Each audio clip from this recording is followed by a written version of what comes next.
Jersey chapter and serve with an amazing board bringing educational opportunities to our members and non-members alike.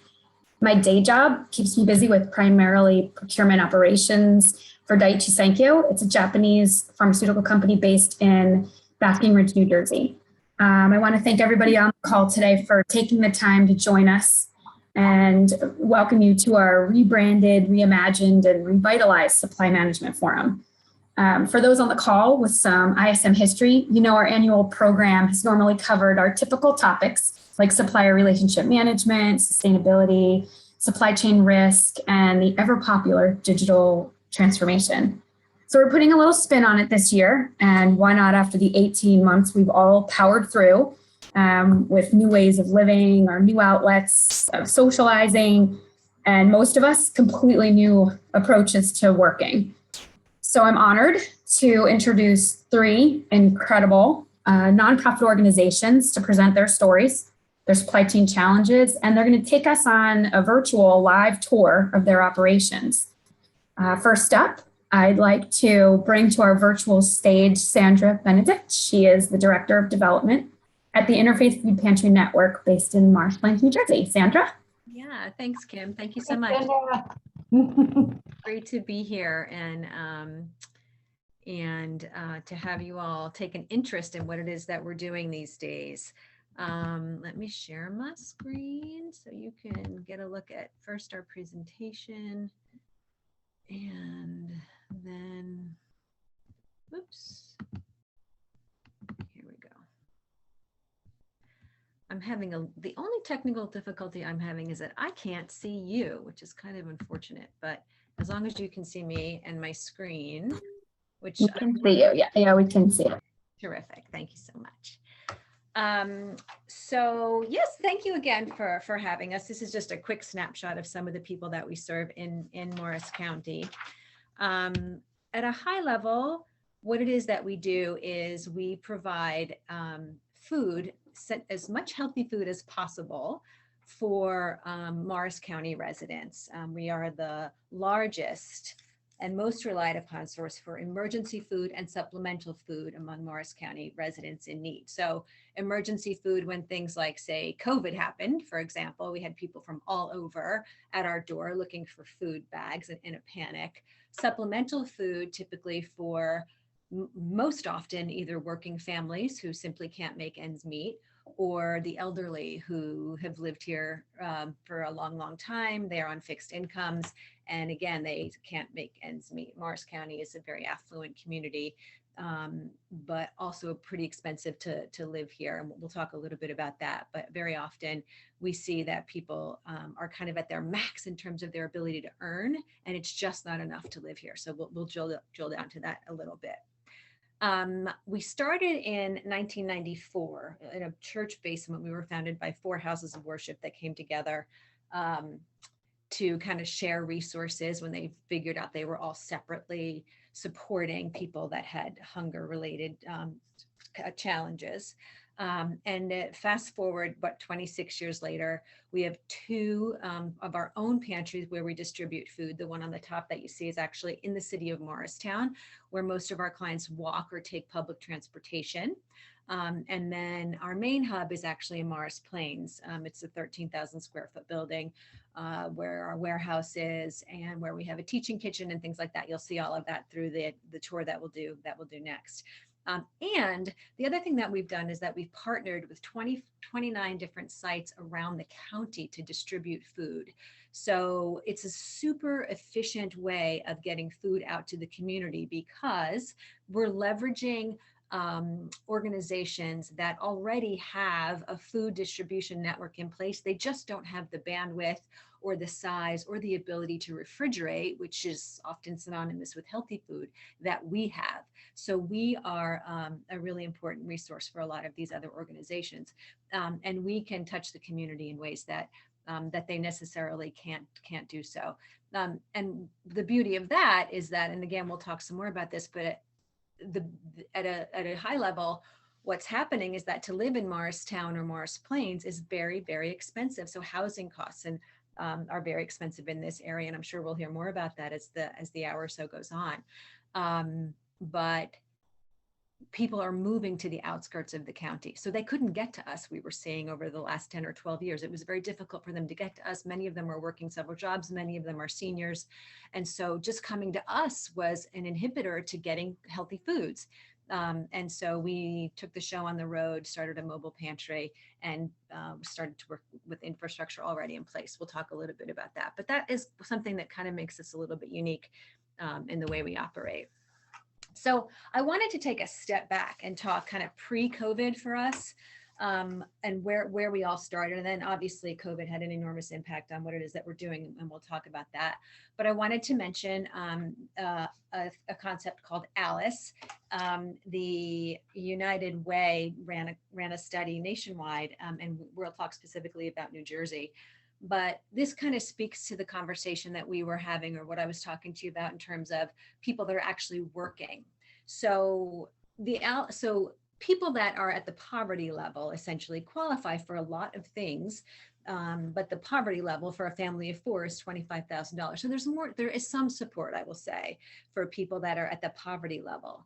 To live in Morris County, they've estimated is about $84,000 a year for a family of four. So there's a delta between that 25,700 and the 84,000 of people that are really struggling to make it happen. They're typically, just as Alice suggests, asset limited, income constrained, but working, and or retired or seniors, I'll say. That's a big part of who it is that we serve. So when you take into the account all the costs, it's difficult to raise a family and all of this is of course proportionate if you're an individual or however it works, but it's all relative.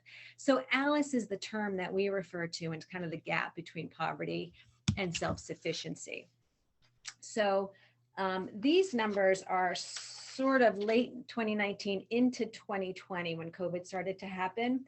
We're starting to see them level off a little bit in 2021, but they haven't dipped significantly, at least not yet, with a lot of the supplemental programs that were put in place with COVID starting to disappear. So you've all seen the images on the news. The pandemic has obviously exacerbated the problem, especially in the restaurant, hospitality, and services industry. And a lot of those people were laid off, and so they've become our clients. And we're anticipating, and we're seeing that many families are continuing to experience food insecurity.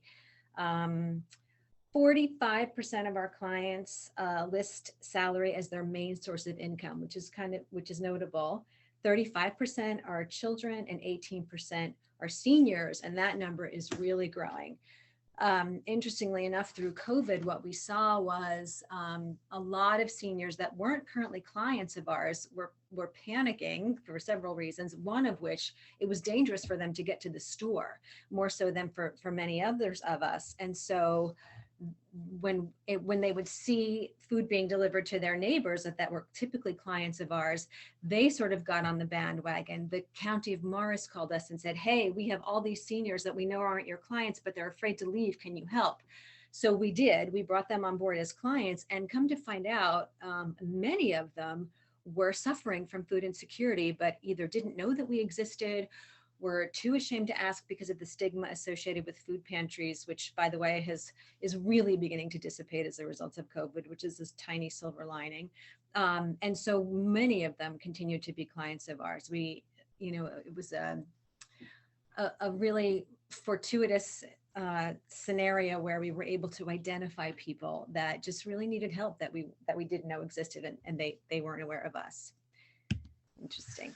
So this is a little bit of a look at our mobile pantry network. We launched the mobile pantry in 2017 to address mostly homebound residents or seniors that couldn't get to us, and families in affordable housing that were just, too busy or too far away to get to where we are. When we moved into COVID in 2019, it's such a blur now. When we started the pantry in 2017, it was a rapidly growing program. We had about 17 partners pre-COVID, in the 18 months that we've been managing COVID, actually really in the first 13 or 14 months, that number spiked to 29 partners, because people all over the county were seeing their client base and the people that they serve really being in greater need. What was so lovely about that, though, was that it really validated the efficiency and the effectiveness of the mobile pantry. So we were able to rapidly ramp up our distribution network, and we have one refrigerated van, and then 3 other regular vans that distribute food. So, and we're going to continue to expand as necessary. So the mission is really to improve the health and well-being of Morris County residents, of course. And I'm going to stop there for a second and talk a little bit about the focus on nutritious food, and the difference and the social determinants of health, which includes access to healthy food. And so the ability to get it out there through our partners or to have people come here is at a core of our mission. We work with the hospitals to help patients that have diabetes learn to eat healthy. Prior to COVID, we would have teaching classes in our teaching kitchen, which you'll see on the tour. We have a nutrition educator who would have clients who were coming here for food every day before distribution sessions. She would teach them how to make a healthy meal. In the summertime, she would use zucchini. In the winter, she would use squash. She would say little things like rinse your beans to reduce sodium, things like that. But the most important thing from our perspective about healthy food is the ability to move it. And it's typically needs to be refrigerated, right? It's fresh produce, it's healthy meats and dairy. We're making a move away from like the Chef Boyardee cans that you might see of meatballs towards eggs, right? Much better in terms of nutritional value, but way more difficult to manage and expensive, much more expensive to manage. So, so that is kind of the crux of what it is that we do, and why we're so deliberate about the way we move food. I always say there's plenty of food in our community. It's just getting it from where there's a lot of it to where there's not a lot of it is really kind of the business that we're in. And then, of course, we provide hands-on opportunities for neighbors to help neighbors. We are based in volunteerism. You'll hear Carolyn say we have some 250 volunteers that run this organization, and it equals out to X amount of dollars. And it's quite a community here. And as soon as we can have people back, I invite all of you to come, take a visit. If you're anywhere near where we are, we'd love to have you come take a real look in person. And then, of course, education. We have a pretty robust advocacy and education department. We're working with the schools all the time. We ran a teen program this summer, and COVID really helped enlighten people about some of the issues of hunger as well. So we were able to talk to people about that and how it impacted what it is that we do. So these are some 2020 stats. Sorry that this is not, my slide looks much better than what it appears on the screen printed out. It looks lovely. I apologize for that. But the statistics are most significant. So we distributed 1.5 million pounds of food in 2020, and that's versus 1.2 in 2019. Almost 28,000 household visits, or about 65,000 people, versus we did, I think, 23,000 in 2019. We talked about 33% are children under 18, and 18 are seniors living on fixed incomes. And so the list that you see there, that's kind of clouding this, the slide, are referring agencies that we work with. So this is how people find us, essentially. Through agencies. Sometimes they'll hear about us through the grapevine, or they, there's within their community, but very often referring agencies are how people hear about us. So this is kind of what we talked about previously about what's important about healthy food. Our mission is not about necessarily putting food in bellies. Of course, that's an enormous piece of the puzzle, and it's very important. But we believe that providing healthy food will help create a better overall well-being. And we also, separately from that, are conscious to make sure that we can provide food in an environment that allows people to choose when possible. Certainly before COVID, we could, and to leverage our services with as much dignity as possible. Prior to COVID, we had a small supermarket here where our clients would walk up and down the aisles. You'll see it in the presentation, in the video that Carolyn will show you. That is our the video of our tour. We had people coming in to shop. They could select. I mean, it was within certain boundaries, right? If you were a family of 4, you could select more things than an individual person, but you could make the choice of what brands you wanted, what vegetables you wanted off the shelf, et cetera, et cetera. We had to change things up a little bit under COVID, and now we are packing bags for our clients with some specifics around what it is that they want and need. If you have a baby, we will give you baby food. We know that, and we'll provide you with all of that in the bags. But you don't have the experience of coming in and shopping like you once did. We're hoping to get back to that sooner rather than later. So as I was saying, we really just have an incredible network of volunteers here. We have community volunteers that come in regularly. So they're kind of on staff volunteers. They come in every Tuesday from 9 to 12, and their job is to stock the shelves, or someone else might come in every other Wednesday all day and sort the food that comes in. But it's really, and many of them have been with us literally since day one, since 1994 when we started this thing. And so there's a real family atmosphere here. And of course, there's a very practical value that they bring to the table in terms of revenue that we don't have to spend to hire people. So moving forward, we've actually got some plans to increase our capacity. And the reason that we're doing that is because we've seen a 24% increase in the number of people that we're serving under COVID.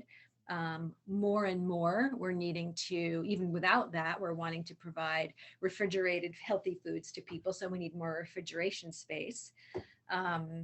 In general, we're feeling like when people come back into the building, when our clients come back into the building, we're feeling like we're going to need a larger shopping area because social distancing is becoming, more and more commonplace. And I think, even kind of indirectly, sometimes we're tending to be further away from people. So there's a lack of comfort with closeness these days. So there's a few things that are on the radar.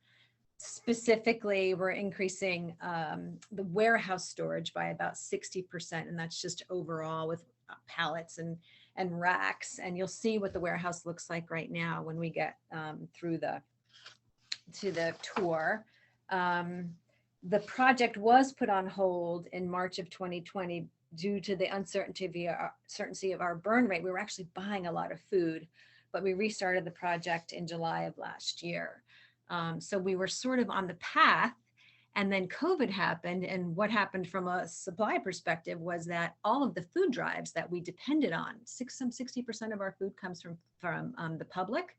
All of our food drives dried up, right? Because they come from houses of worship and corporations and schools, and everything shut down and everyone kind of went home. So when it first happened, our food supply went way down, and we were spending more money than we ever thought we would need to buy food. It was pretty scary for a while. And so all of this came to a halt.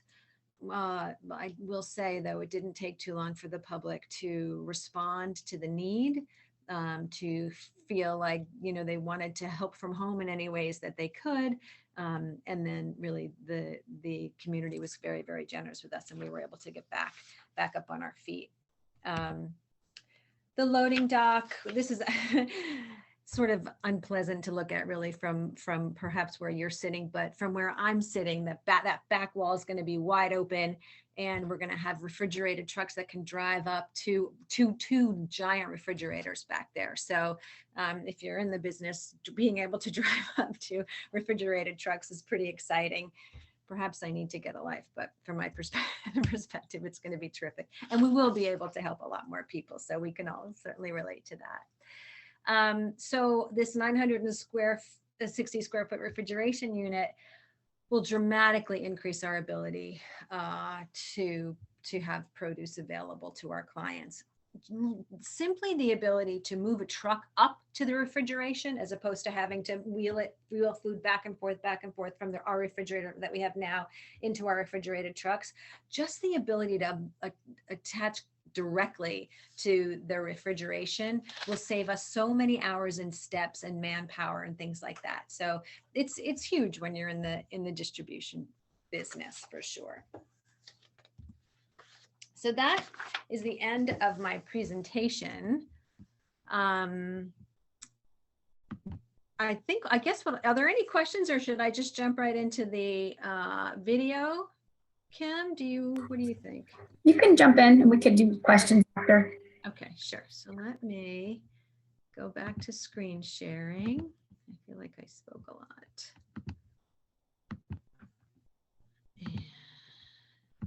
This, so that you know, is about 14 minutes. And Carolyn Lake is our executive director. I should have said that before, I'm sure. But she has been with us for, I guess about 3 years now, just in time. She was with us for about a year before COVID hit. She's been with the organization, I will say, for 20 years, but as ED for 3. So she really grew into the role and has just done a fantastic job leading us through the COVID process and just through our evolution in general. So I will play this for you. I thought I would start. We're going to take a little tour through our.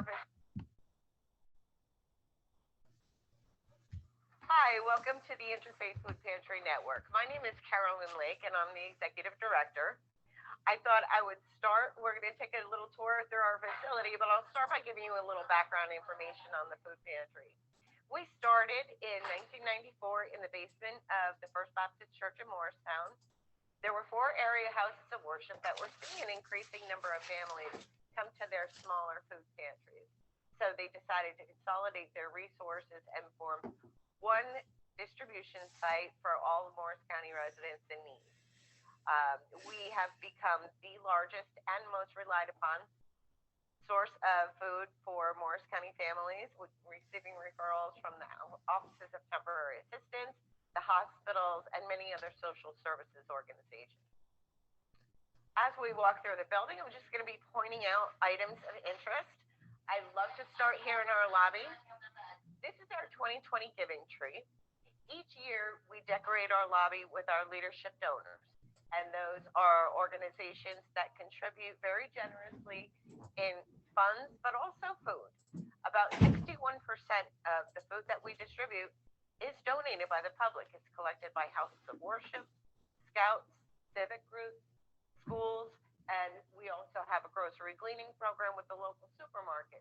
And as you can see, our giving tree really reflects the various organizations, whether it's a family or a school or a foundation that are donating significant amounts of food or funds. It truly is the entire community. And I love that the giving tree reflects this. We operate 2 food pantries. We are at our main distribution center right now here at 2 Executive Drive. We have a satellite pantry on Speedwell Avenue in Morristown. And then we also offer a home delivery program for seniors and the disabled who can't get to us. Back in 2017, we realized that a lot of the more affordable low-income housing was moving throughout the county in places like Mount Olive, Butler, and Pequannock. And so we came up with a strategy to leverage an existing infrastructure of smaller food pantries in the area that we could then supplement their offering with more healthy choices for those food pantries. And we launched our mobile pantry network. In 2019, we had about 18 locations that we were working with. These are smaller food pantries, senior housing units, and nutrition sites operated by the county that are distributing supplemental food on our behalf. And this is our Healthy Choices Mobile Pantry Network. What started as a very small operation really blossomed just over the last year. We've gone from 17 to 28 locations in our mobile pantry network, and this is just a nice illustration of all of the locations throughout the county that we're currently working. To take a walk down the hall, one of the things that I love to point out to people as we come through is that everything that you see in this building was donated. During the time that we were building the building, it was 2008. There were a lot of organizations that wanted to be involved but couldn't help us financially. So as you come through, you'll see that the carpeting was donated by ADP. They happen to have these leftover tiles for us. All of the furnishings that you see was donated by Novartis. So while they couldn't contribute financially, they did donate the furnishings. They even came down and designed the offices for us. So it was a tough time putting this building together, but as you can see, it just took a lot of really interesting people being very creative to help us build the building. And we're just going to come through. These are our offices back here. Again, everything that you see was donated to us. We even have the telecom equipment and our network equipment that was donated to us at the time that we built the building. We have 22 people here on staff,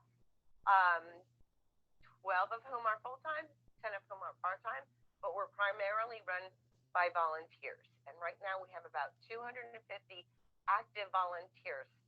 They do home delivery, they do office work, they do food distribution, and a lot of the work in the warehouse. This is our volunteer center. And this is where folks will come in. They will take a short break from their work that they're doing. We have lockers for them. These were donated by Habitat Restore. As again, just about everything that you see in this building was actually donated to us. The volunteer hours last year topped 20,000 hours. And so the value of that is about $500,000 in labor.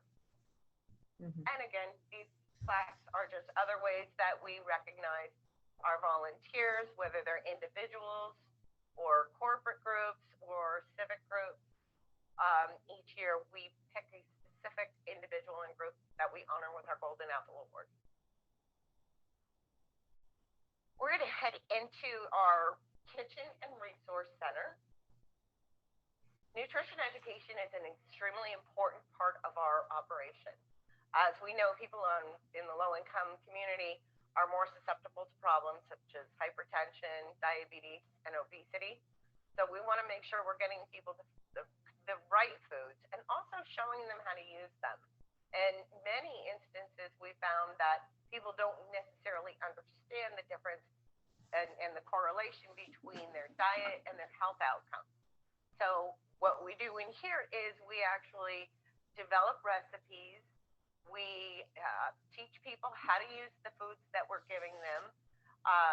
We actually have video on our website of our Healthy Choice Teaching Kitchen.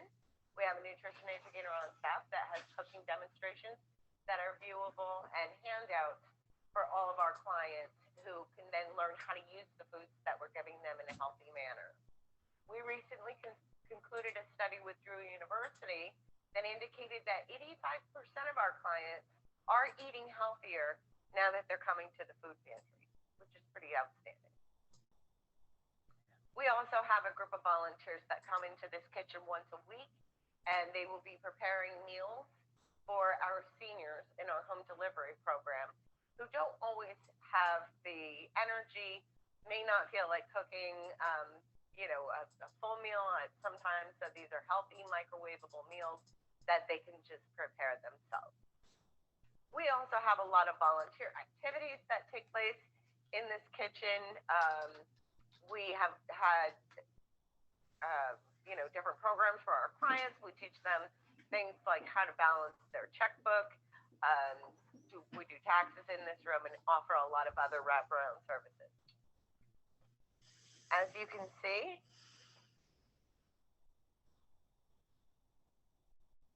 this is a wonderful way for us to engage volunteers. We have had children out here where we've taught them where their food comes from. We're producing different ingredients that are coming out that are helping us with our cooking demonstrations, and it's a wonderful space for us to keep growing and offer those volunteer opportunities out here in the garden. So here we are. This is food distribution.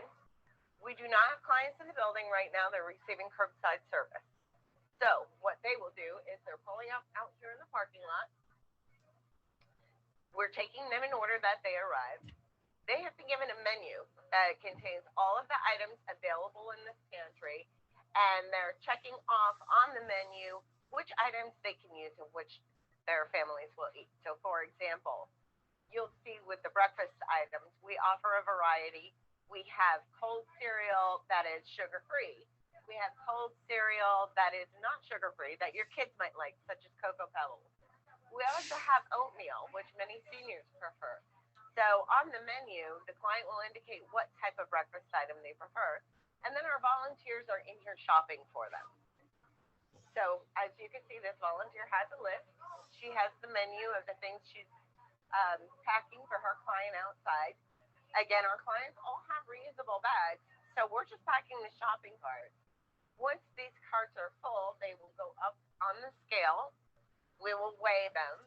We record the weights of all of the distributions that go out every day at both locations. And this is how we know exactly how much food we give out. Last year, we gave out more than 1.5 million pounds of food. And that was during 27,000 family visits, either to one of our pantries or to one of our mobile partners. So this is our warehouse. Obviously, this is where the back half of the operation takes place, where the food comes in, gets processed and stored and ready for distribution. To the right is our Thanksgiving room. This is where we collect cranberry sauce, canned vegetables, different dessert items, stuffing for our Thanksgiving program. Last year, we gave out about 1,600 bags and turkeys to families that had enrolled to receive them. The warehouse has recently been reconfigured. A company called Highlander Equipment came in March of 2020, realized that we had a lot of open space in the warehouse that could then be used. The warehouse with the reconfiguration can now hold about 60% more dry goods than it did before. And they were also kind enough to give us a free 2-year lease on a narrow aisle forklift that enables us to get into these aisles and store much more food. The pandemic created quite a spike in demand for food. At the same time, a lot of our donors were no longer meeting. So the amount of food that we had to purchase in 2020 was significant.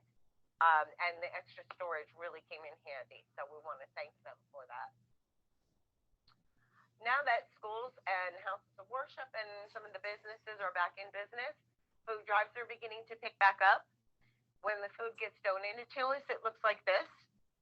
It's in bags and it needs to be sorted. It needs to be checked for quality and dates and things like that. So we have our sorting room, and we have volunteers that work in here pretty much 5 days a week. And they will go through all of the items. They will check the dates, Best Buy dates. We know how long past the Best Buy dates the products can be used for, but they will also check for anything that might, be like compromised packaging, or, if something looks like it might not be safe, they know how to discard that from here. And then they put everything into these wonderful copy boxes, which stack very nicely on the pallets. And each pallet has a section in the warehouse, so we can really keep track of our inventory. And when we run low on certain items that are not donated, we can purchase it. Out here is pretty much Produce Central. So a lot of the produce that we're giving out, it was 500,000 pounds last year, comes in to this area. Outside, we have a 10 by 20 portable refrigeration unit that holds about 6 pallets of refrigerated product. But as we are increasing the mobile pantry and we're holding more free farmers markets, the amount of produce that we are handling has grown significantly. So we have plans this summer to expand this space. We will be taking down the 2 refrigeration units you see behind me They will be replaced with bay doors that will lead out to a pad on which we will be constructing a 960 square foot refrigeration slash freezer unit that will increase our capacity by over 200% for fresh and frozen products. One of the things that we find is that a lot of our clients really would prefer things like fresh milk versus shelf stable. They would prefer eggs to some like of the canned meats that we give them. So by increasing our capacity for this, we can actually offer healthier options for our clients that really prefer to have these items. And that completes our tour. Thank you for joining us today.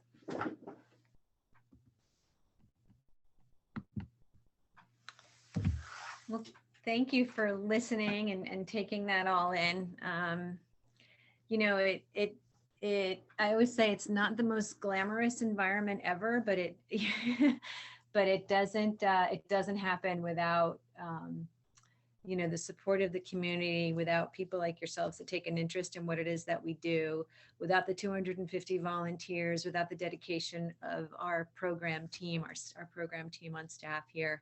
And it's real. I mean, it's real. It's what's happening in our community.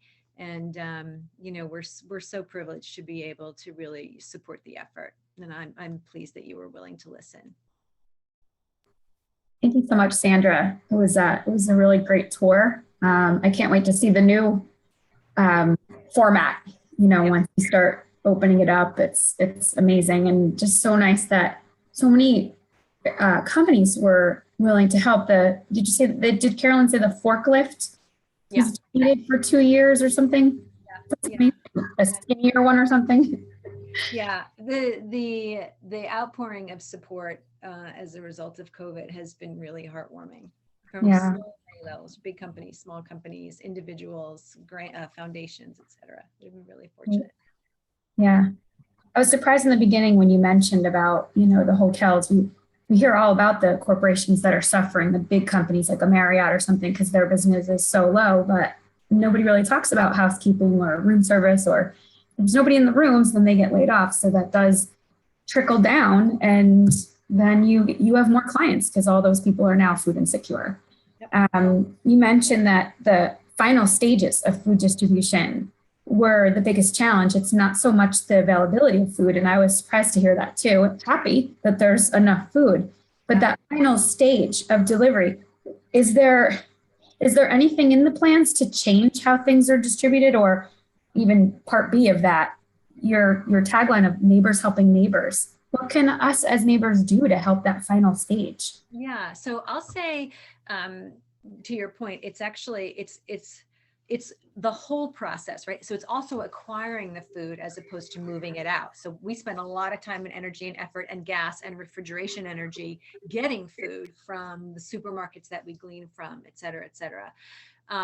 You know, and then it's massaging it in here internally, and then it's kind of sending it out. The community can help in several ways, right? Funding gives us the most flexibility to purchase what we need at the moment. Sometimes it's soup, sometimes it's produce. It just kind of depends on what the world is doing at the time. Food is extraordinarily helpful. The food drives that happen in a lot of companies make a big difference for us, houses of worship, et cetera, et cetera. That's terrific. And also, you know, volunteering time is also important. The other thing that is personally of interest to me is helping to remove the stigma associated with pantries. And so, you know, just to have you all go out and tell someone that, you know, this is a friendly environment and it's judgment free and we treat people with dignity and our numbers have increased 24% since COVID and everyone is welcome. You know, those are the things that I think can make a real change in the community. So I would say those four things are very helpful. Awesome, thanks. There's no questions in the chat. Did anybody want to ask Sandra anything regarding the pantry or food insecurity or anything that they help with? There's other areas that Sandra didn't even get to because there's so many things. I think Carolyn mentioned about tax preparation every year. CPAs come in and donate their time. We just went through the back to school donations, and I have a few fellow DSI employees on the line, and we ran a drive, which we'll have to wrap up and announce back to DSI how successful that was, to make sure that kids who, you know, are going back to school actually have a backpack and a pen and paper. And it's just, it's amazing how I get to see like some of these supporting efforts. And what was it? 20 some people work there full time. I'm amazed how much you guys do. So Sandra, hats off to you and the staff. Yeah, thank you so much. Yeah, we are a $4.5 million operation with 22 people. You never really think of it that way, but that's pretty much how it goes between the food that comes in and out. I just see a quick question in the chat about how high school kids can volunteer. We actually have some summer programs for kids. And then we do have an age limit for 16-year-olds. I'll put our volunteer coordinator's name in the chat and her contact information, and you can reach out to Allison if that's helpful. Great. Thanks again. All right. Well, Sandra, I want to thank you again for taking the time to give us all this information, and the tour was great. Again, I can't wait to see what it looks like after the fact. We'll have to do a recap after construction. You're all welcome, one and all. Well, I practically live there 3 times a month, so I'll take pictures. Appreciate that. Yep. Yeah. And yeah, if there's no more questions right now, you could stick them in the chat later. We have some time later. Sandra, if you'll be around after the fact, great. Just in case we get more questions. So on that note, again, thank you so much. And next up, I'd like to bring Lisa Montalbano to the stage, our virtual stage. She is the Director of Development at Employment Horizons. And I actually met Lisa through an ISM event several years ago, our diversity night at the Marriott. And she just happened to have a table next to a table that Kathy, our fearless leader behind the scenes, Kathy Perno, was talking to. And Lisa and I just started chatting, and ever since, she can't get rid of me. So I also, if I ever want to, work with Lisa at Employment Horizons with so many fun things. So I'm not going to steal her thunder. I'd like to bring Lisa up and have her present. Thank you. I just want to say thank you because, like him said, I had met, well, we met at an ISM supplier diversity event. I met Kathy. Kathy, you've been great to me and Employment Horizons since day one, inviting me to participate in lots of different events and really trying to help create relationships for the people we serve with the businesses that you all work with. So thank you. I want to pull up and start sharing our screen. So can everybody see that? All right, awesome. So I do best with talking as I see the pictures because that helps me with what to say.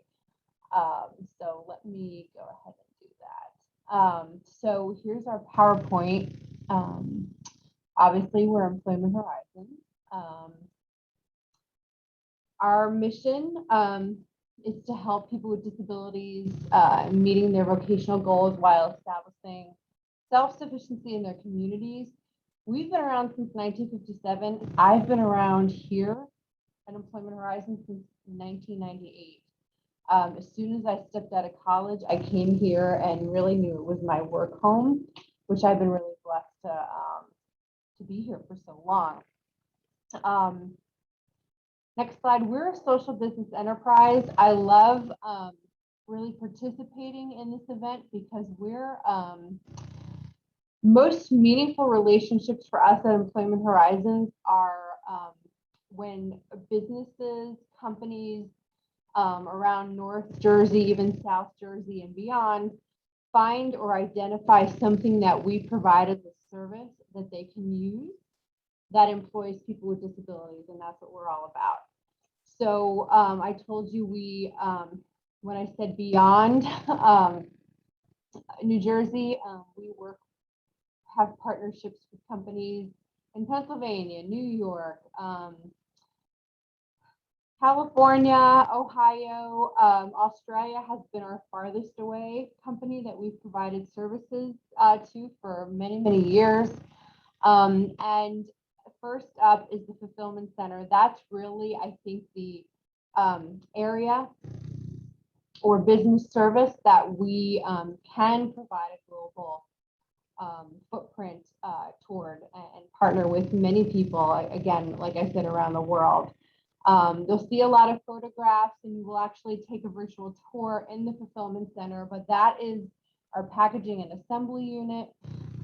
We do everything from kit making to packaging to assembly, Q&A for a huge variety of companies from large to small. Staffing is helping companies bring on people with disabilities. So people with a variety of talents, interests, capabilities.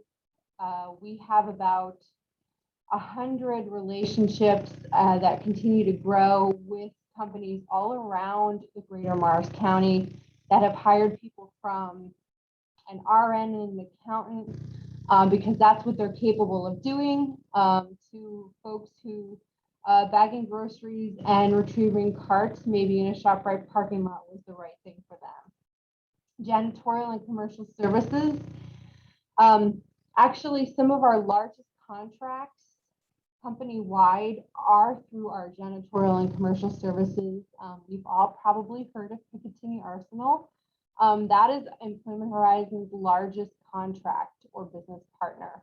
We've cleaned and provided janitorial services for the base, 90 buildings for 25 years, and that keeps growing, thank God. And we have about 90 people with disabilities that work there full time through a federal contract who clean.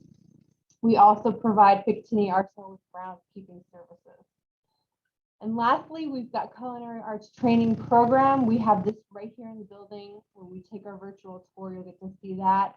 But Employment Horizons provides training like this to folks with disabilities so they can identify what's a good job goal for them, and they'll be well trained for that, so they will be more marketable for an employer. The next slide. So they matter most. This is a picture of some of our program participants. I said Employment Horizons is a social business enterprise.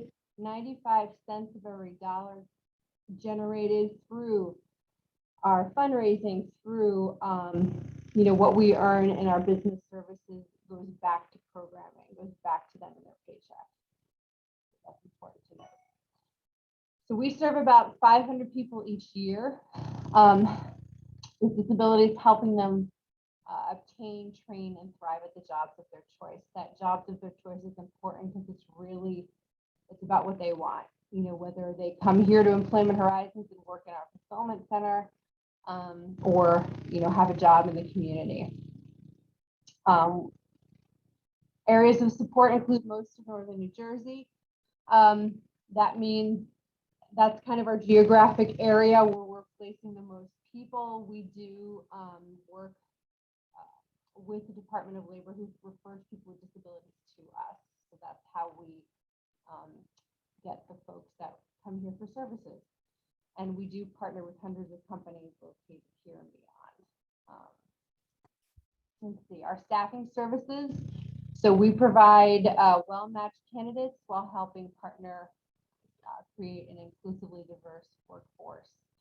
And I had mentioned some of the folks that we placed before and what they do.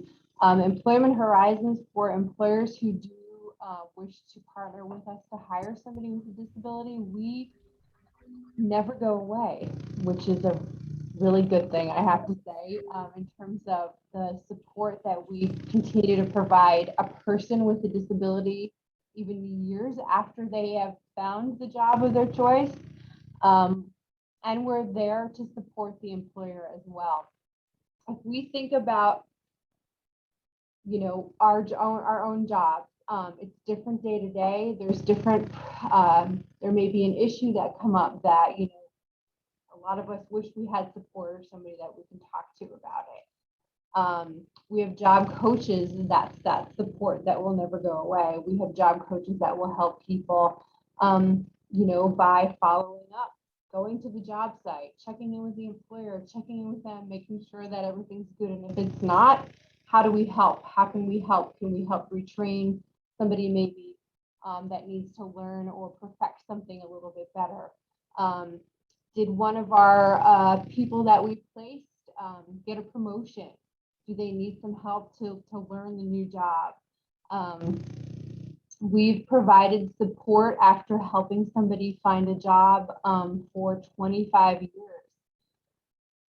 because that person just thrived while, you know, kind of under our wings still. And that's not being there all the time. That's maybe showing up once a month and making sure everything's okay. That's what we do, and it works, and it's worked for so long. And I'm really proud to say that, you know, there's been so many people who have come through the doors of Employment Horizons and have, you know, had success at their jobs. Even some folks who have been offered management positions because they've been so dedicated to their work. Here's one of our success stories. This is Andy, who works at Tiffany and Company in their distribution center. He's termed a warehouse pro because he came in a couple years ago to his job during the first week, thought of something he saw on the line, voiced it. He's a very quiet person, but he saw something that could be done operationally better. Told his manager about it, and Tiffany and Company changed a part of their operation for his request and suggestion, and it made so much difference in the efficiency of one of their lines.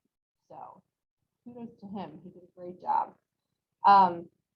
We have somebody placed at Wegmans of Hanover. This young lady, Jennifer, here works as a cashier who was actually trained in our culinary arts training program right here at Employment Horizons. Jennifer does an amazing job at Wegmans. So if you see her there and shop there, say hello. Here's a few people that have benefited from our staffing department. One of the things that is really unique about Employment Horizon Services is when a company chooses to hire somebody, you can actually try out an employee on a temporary basis first. So I think it's really important for both the person that we're actually placing and a company to do a job trial. We call this job sampling. So the employer and the person can both see if it's a good match. Employment Horizons has helped many people over the last 15 years since we've implemented job sampling, identify the right job for them and help obviously the employer do the same.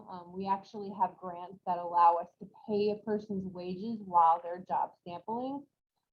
So an employer can really just kind of take them on for a few days with a job coach there, and everybody sees if it's a good fit. And at the end, typically a job is offered. It's really a good working interview and a wonderful tool that helps both the employer and the individual. So if this video works, here's what success looks like at Employment Horizons. This is in our fulfillment center.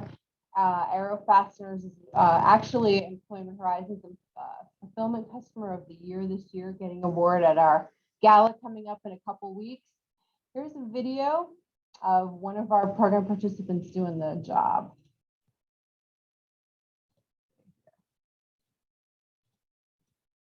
There we go. We have Kate doing a labeling job for Aero Fasteners, one of our awesome customers in our fulfillment center. She's actually labeling packs of staples. Do you like this job, Kate? Yeah, Good. You're doing a great job. I like everything about this job. I even Yep. There we go. So that's Kate, who loves to label product. We have about 100 other people like her who do great job and great work for the folks that send in that work. Our fulfillment center, before I start talking about Verizon, this is our business unit that's nestled within the first floor of Employment Horizons here on Cedar Knolls, in Cedar Knolls on Ridgedale Avenue. It's made up for companies who choose to outsource a part of their operations, their supply chain to Employment Horizons for us to provide packaging, assembly, kit making, set making, rework, testing, quality inspection, you name it. We can do it here, and we have 100 people who are eager to do that here with disabilities as well. It is run like a tight ship. The staff who provides the quality inspection and supervision are all manufacturing professionals, as is the director of operations. So the quality that comes out here is second to none. Everything is quality inspected 100%. So there's not a widget that leaves our doors back to the company without 100% quality inspection. And for companies who choose to implement that corporate responsibility into their supply chain, it's an excellent choice. Outsourcing work to us. So our largest company or partner in the fulfillment center is Verizon, and we're very happy to say that. We are going on 3 years now. Actually, quality inspecting, testing, packaging, repackaging all of the FiOS products. So as part of their green initiatives, when FiOS products may be returned for any reason to Verizon, they're collected in one stop, and they make 2 trips a month to Employment Horizons. So we get a few tractor trailer loads, and we sort through it. We have material handlers that sort. We have folks that will bring it to other people with disabilities that work in different groups within our fulfillment center, and they do their thing. This is a picture of Kevin, who's sitting at one of the tables, and one of his main jobs are actually testing the battery packs that are in front of him, plugging them into modems that are just beyond those. So he makes sure the green light lights up, and if the modem lights up green, then it's a good battery pack. And it'll be like an assembly line. The person next to Kevin will then get the battery packs that he knows worked well, and that person will clean them. And then somebody else will wrap up the cord and tie a rubber band around it. So that will be then a finished unit. So Kevin is the first line in the assembly, or the first person in the assembly when it comes to inspecting and packaging battery packs. So the right match, I think across the board, this is one of our greatest catchphrases. What we do, just like any other business, needs to be the right match for both the company and us. So we look for mutually beneficial relationships. Part of one of the job that these 2 individuals are working on was a labeling job and packaging job for a company who invented a little pocket for your cell phone that actually gets hung in bathroom stalls. Didn't really go very far, but we had a run for a couple months, and it was good work for them. So just the right match. You know, one of the things that we do is we take a look at everything pretty closely when, you know, we identify interest, and if at all possible, we'll make it work. It usually does happen because we've got some great people with ingenuity. But if it doesn't work for us, we'll be the first to say it. because we want to make sure it's a win for everybody. There's another partner of ours, neighboring company, Delta Dental.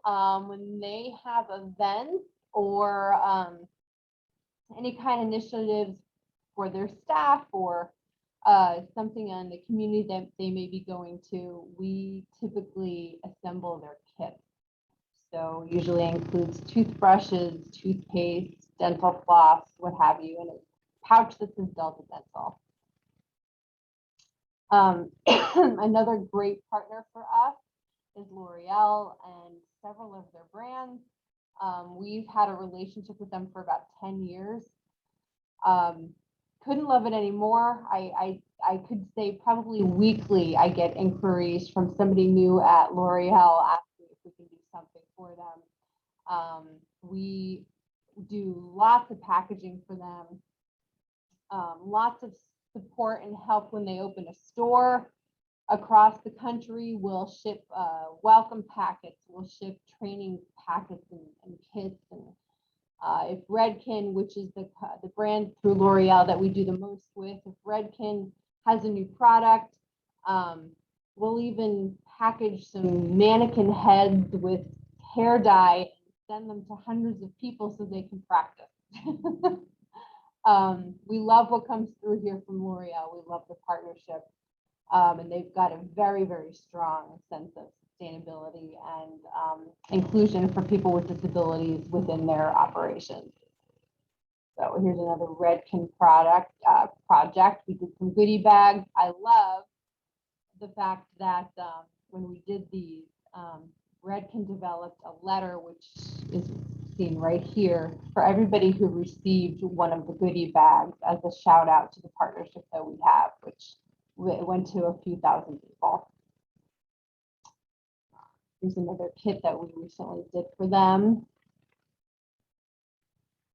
Tiffany and Company is another long-term partner of ours, very local to Employment Horizons as well. For years and years and years, well, since 2011, we've had a contract with them, actually working on kitting the most popular box pouch set used around the world. So typically each year we would see 1.5 million to 2 million of these kits come through our fulfillment center for our clients. So program participants to quality inspect the pouch, the box, insert the pouch into the box, and it's sent to distribution. So retail and online orders could simply be slipped right into the box and pouch, and they know that the sets were perfect coming from Employment Horizons. We would look for damaged boxes, damaged pouches, writing that may have smeared across the pouch. A dirty box, a dirty pouch was no good. And our clients knew exactly what to look for. And lastly, our janitorial and groundskeeping partners, in addition to Picatinny Arsenal, include municipalities. County of Morris has been a partner for us for about 20 years. We clean lots of buildings in Morristown and all through the county, the federal government, and of course, our commercial business partners. Lastly, I would say we love when people tour here. Our program participants adore it. Everybody who comes here is a rock star. Kim will probably attest to that. If anyone does have an interest, you are welcome. Just give me a call or send me an email about that. So before I move on, let me stop sharing. Before I move on to our virtual tour, there's a couple of things I wanted to note. I know one of the things in preparation, we were talking about how did we prepare for COVID, or what did we do to kind of shift gears when COVID happened. I'll tell you, when it started, for like a week, I probably chewed my nails nonstop and like was wondering what in the world are we going to do and how do we do it. But I have to say, there's not been any other time where I've been probably most happy to be here, and most happy to do what we do. I can't tell you the joy it was to see all of our program participants come back after they couldn't for several months. When our doors reopened, and it wasn't until last October that they could, because of we just needed the authorization from the state of New Jersey to do so. And when we finally did, I think there wasn't a dry eye in the house when we saw all the folks come back. Folks who want to work more desperately than I think anybody else you'll ever see. And it's a joy to see them back. We didn't miss a beat in terms of our staff.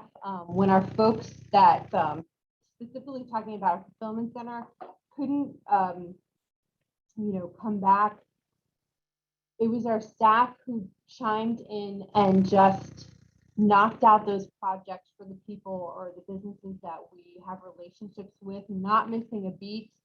All of us chipped in, to get the projects out and the things that our customers needed on time. For those in the community, we provided a lot of virtual support. We have, those, you heard about those unsung heroes in the beginning of the pandemic, people who worked at hospitals, people who worked in grocery stores. Those are a lot of people that we serve with disabilities who may have those positions. Our job coaches couldn't get there to make sure they were okay. There was a lot of FaceTime going on. There was a lot of virtual support. Job coaches taking calls and FaceTiming people who were cleaning hospitals that, needed some support at midnight, on a Friday night. Those are the kinds of things that happened at Employment Horizons. And, the support that the folks that we serve were given. I have to say, there were so many questions, so many challenges, but, and this is no lie, every move we made, every decision we made for our program participants, for our organization, really came out as a win. And I'm just so proud to say that.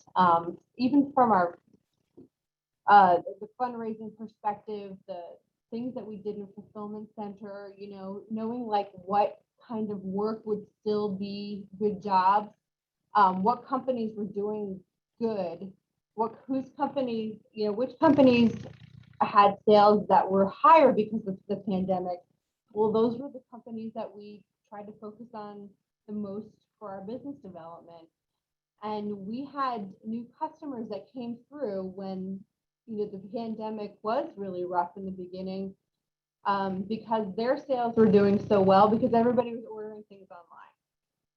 I'm just very, very proud of what we did and how we did it for the people that we serve, and most importantly, for the people that we serve who did so amazing and were the most dependable staff that people had consistently through the pandemic. And I'm so proud to say that. So let me show you all the virtual tour now. And I will share my screen again. Let's see, and hope you all can hear this. Can you all hear it? Okay.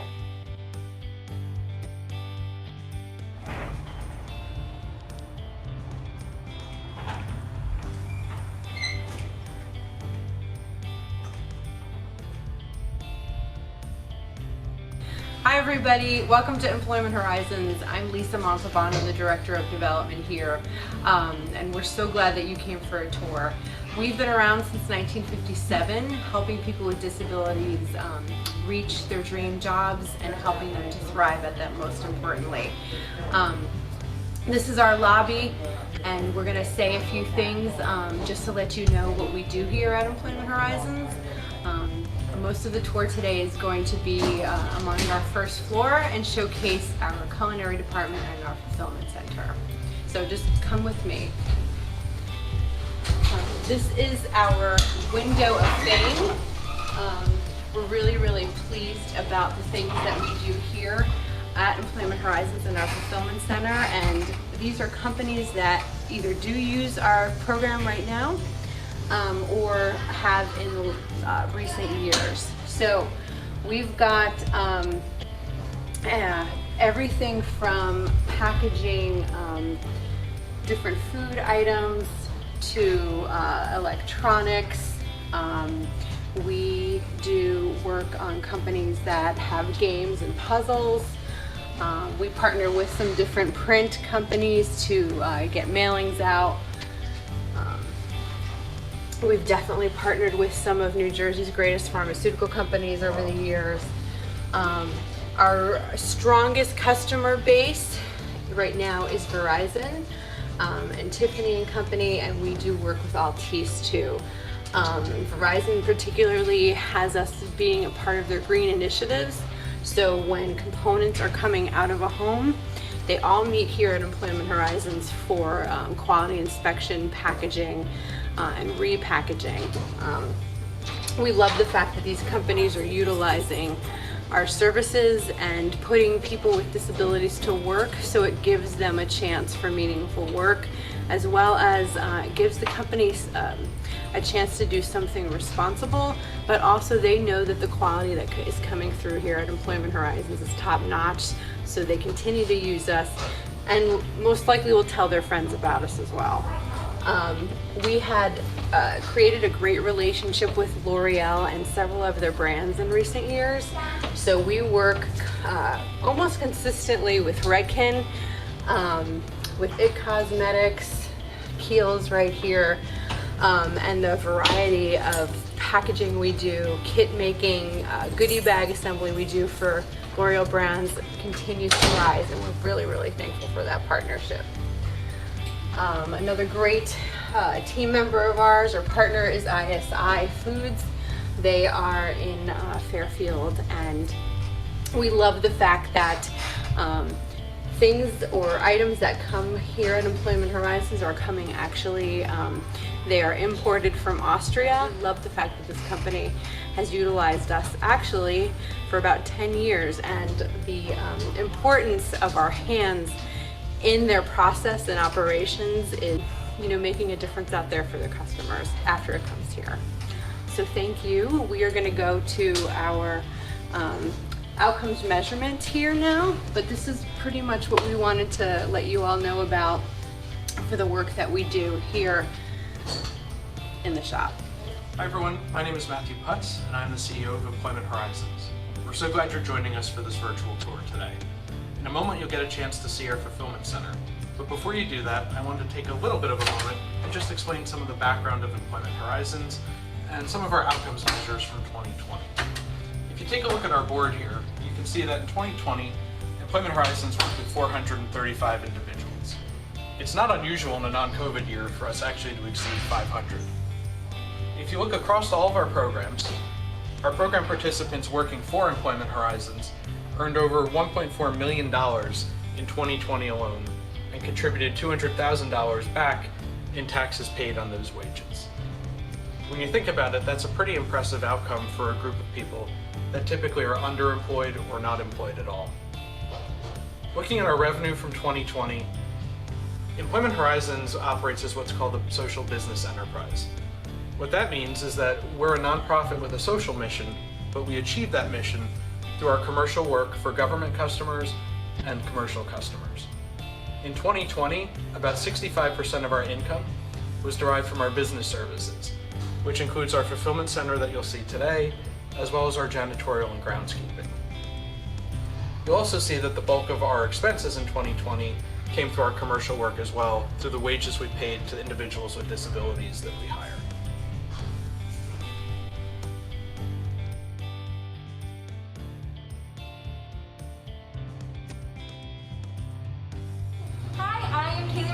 I am the Culinary Arts Instructor at Employment Horizons. I've been here for almost 2 years now, and welcome to Cafe Horizons. This is our culinary arts training program at Employment Horizons.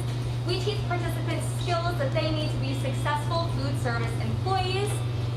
Through making catering orders and lunch orders, participants learn food preparation skills, knife safety, food sanitation, kitchen safety, and customer service skills.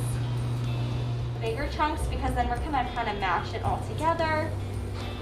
But then you can just use your hands to break everything up. So I find it easier so you don't have to change gloves every 30 seconds. If you want to open and drain all of the tuna cans, then you can do this. Yes, I am good with that.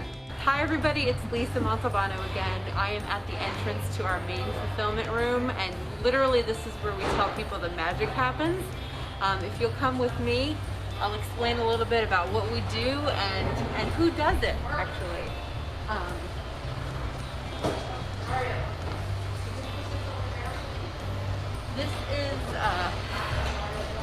This is one of our first working rooms. Hey guys, we have somebody, we're doing a video tour here. Oh, video tour? Yeah.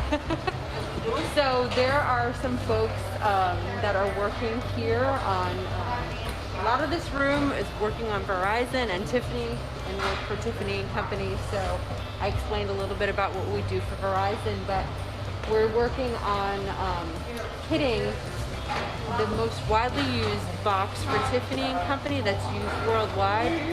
So we've got a contract with them, and we do just about 1.5 million boxes and pouches a year for them. So And your wires are right this there. is a working group that reports to Edie, who is the supervisor. One of the things that she does is she trains people on new work, and she's also the final quality inspection eye. It's really important. Something that we obtain and uphold for our business customers is that 100% quality assurance or inspection, meaning there's not something that's going to go out here imperfectly. The folks that we have do so well at the work that they do anyway, which is either quality inspection, packaging, cleaning an item, wrapping it up. But you know what? We want to make sure the customer is getting a perfect quality item. So we have everything passed through Edie and the other supervisors in the room before it actually leaves our loading dock. So follow me and we'll see what people are doing up close. Hey guys. Hi. Hi. He's doing something, huh? Yeah, we're doing a video tour. You're working on Verizon today? Yep, you're doing some wrapping? Yeah, and cleaning. Thank you. You're welcome. Yeah. Hey, Jared. Hi. Hi. Jared, can you say hi to the camera? Hi. Jared, what are you doing today? Are you working? Taking the batteries out of the remotes. You're taking the batteries out of the remote? Yeah. Yeah. Are you waiting for Edie to give you some new work? Yeah. Yeah. Okay, you've done a lot today, right? Right. Look, there's no batteries in these remotes. Jared, we know you were working hard. Yeah. Thank you. What are the remotes behind you? The Verizon. Verizon. Those might be some rejects, huh? Yeah. Okay. Jared's got his box of batteries that he disassembled here. And these are actually what the remotes are going to look like before they leave here. So, you did excellent work today, Jared. Thank You're welcome. Thank you for talking to us. you. Welcome. And you'll see some more of the Tiffany jobs right here. We have a large order that we're just trying to get out, but we have a lot of that going on still here in the shop. We're thankful for that. Thank you, guys. Welcome. Thank you. Here's some of the other stuff we do.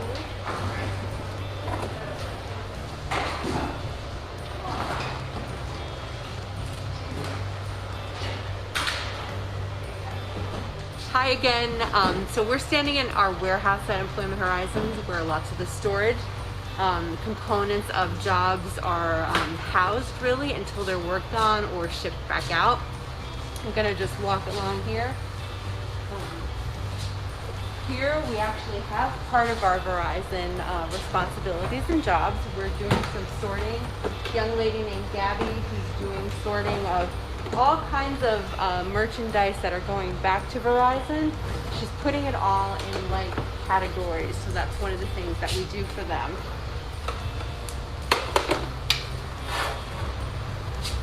Thanks, Gabby. Yep.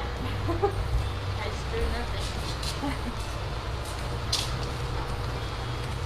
Here, this is actually a job for a customer that we have been working on for the last year. We actually build these boxes and insert them with a cooler or packing material, and that's used for a company down in Union that sells a lot of edibles, cheeses, meats, different things like that frozen through their online portal.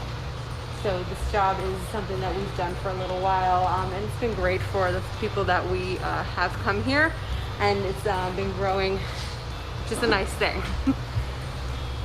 So over here, we've got, just for your knowledge, we do have our loading dock. So this is where trucks come and go and drop off merchandise from companies that outsource these types of jobs to us. Hi everyone, this is our second fulfillment room, and you'll find here one of the things that really just grabs people when they come in for here are the friendliness of the people that work in here. Lots of people are going to say hi.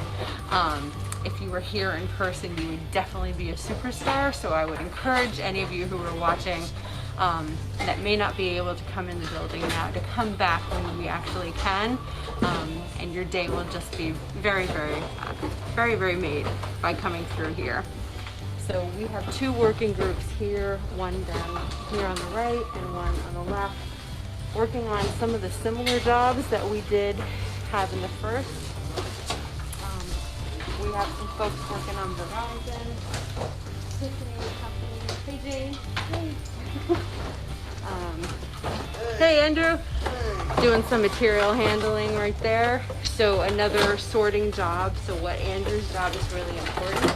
He takes the components out of boxes, categorizes them, and then brings them to the tables to replenish work for the folks that are sitting down. Thanks, Andrew. Hey, we're doing a little video tour for people who want to see what you guys do. All day. Yeah. So Linda is working on mailing, packaging actually, job for a company that's utilized us for a long time. They're called Flash Global. She's making up packets for their warehouse and logistics. Actually, they're FedEx return packets. So when an item is shipped out from Flash Global's warehouse, and one of these packets get inserted into the box, just in case there's a return on an item. So, Linda, Yeah. what do you like about doing this job? The colors I knew it. and the small face. Yep, and the smile face. And you do good work. Thank you, I love Lisa. that. Thanks, Linda. You're welcome, Lisa.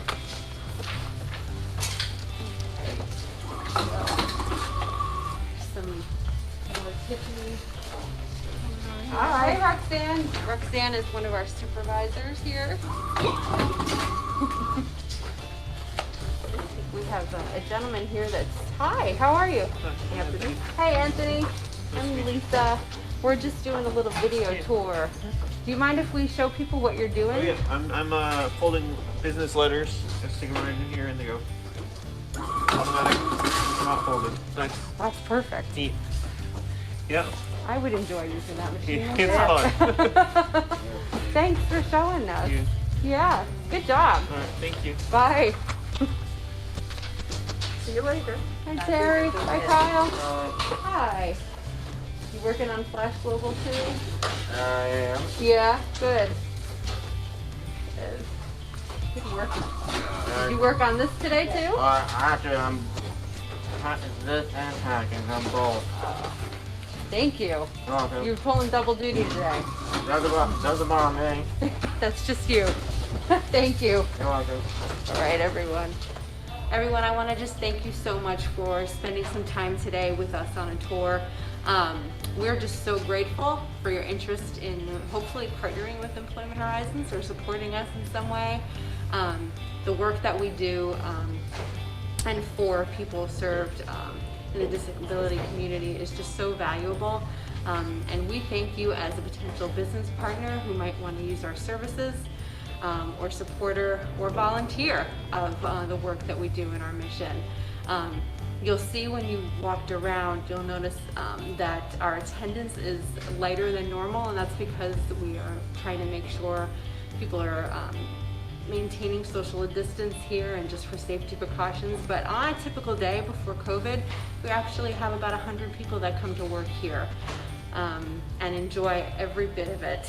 We just thank you so much for your interest. Hopefully we can partner with you sometime in the future. Reach out to me, Lisa Montalbano, with any questions or further interests, and thank you.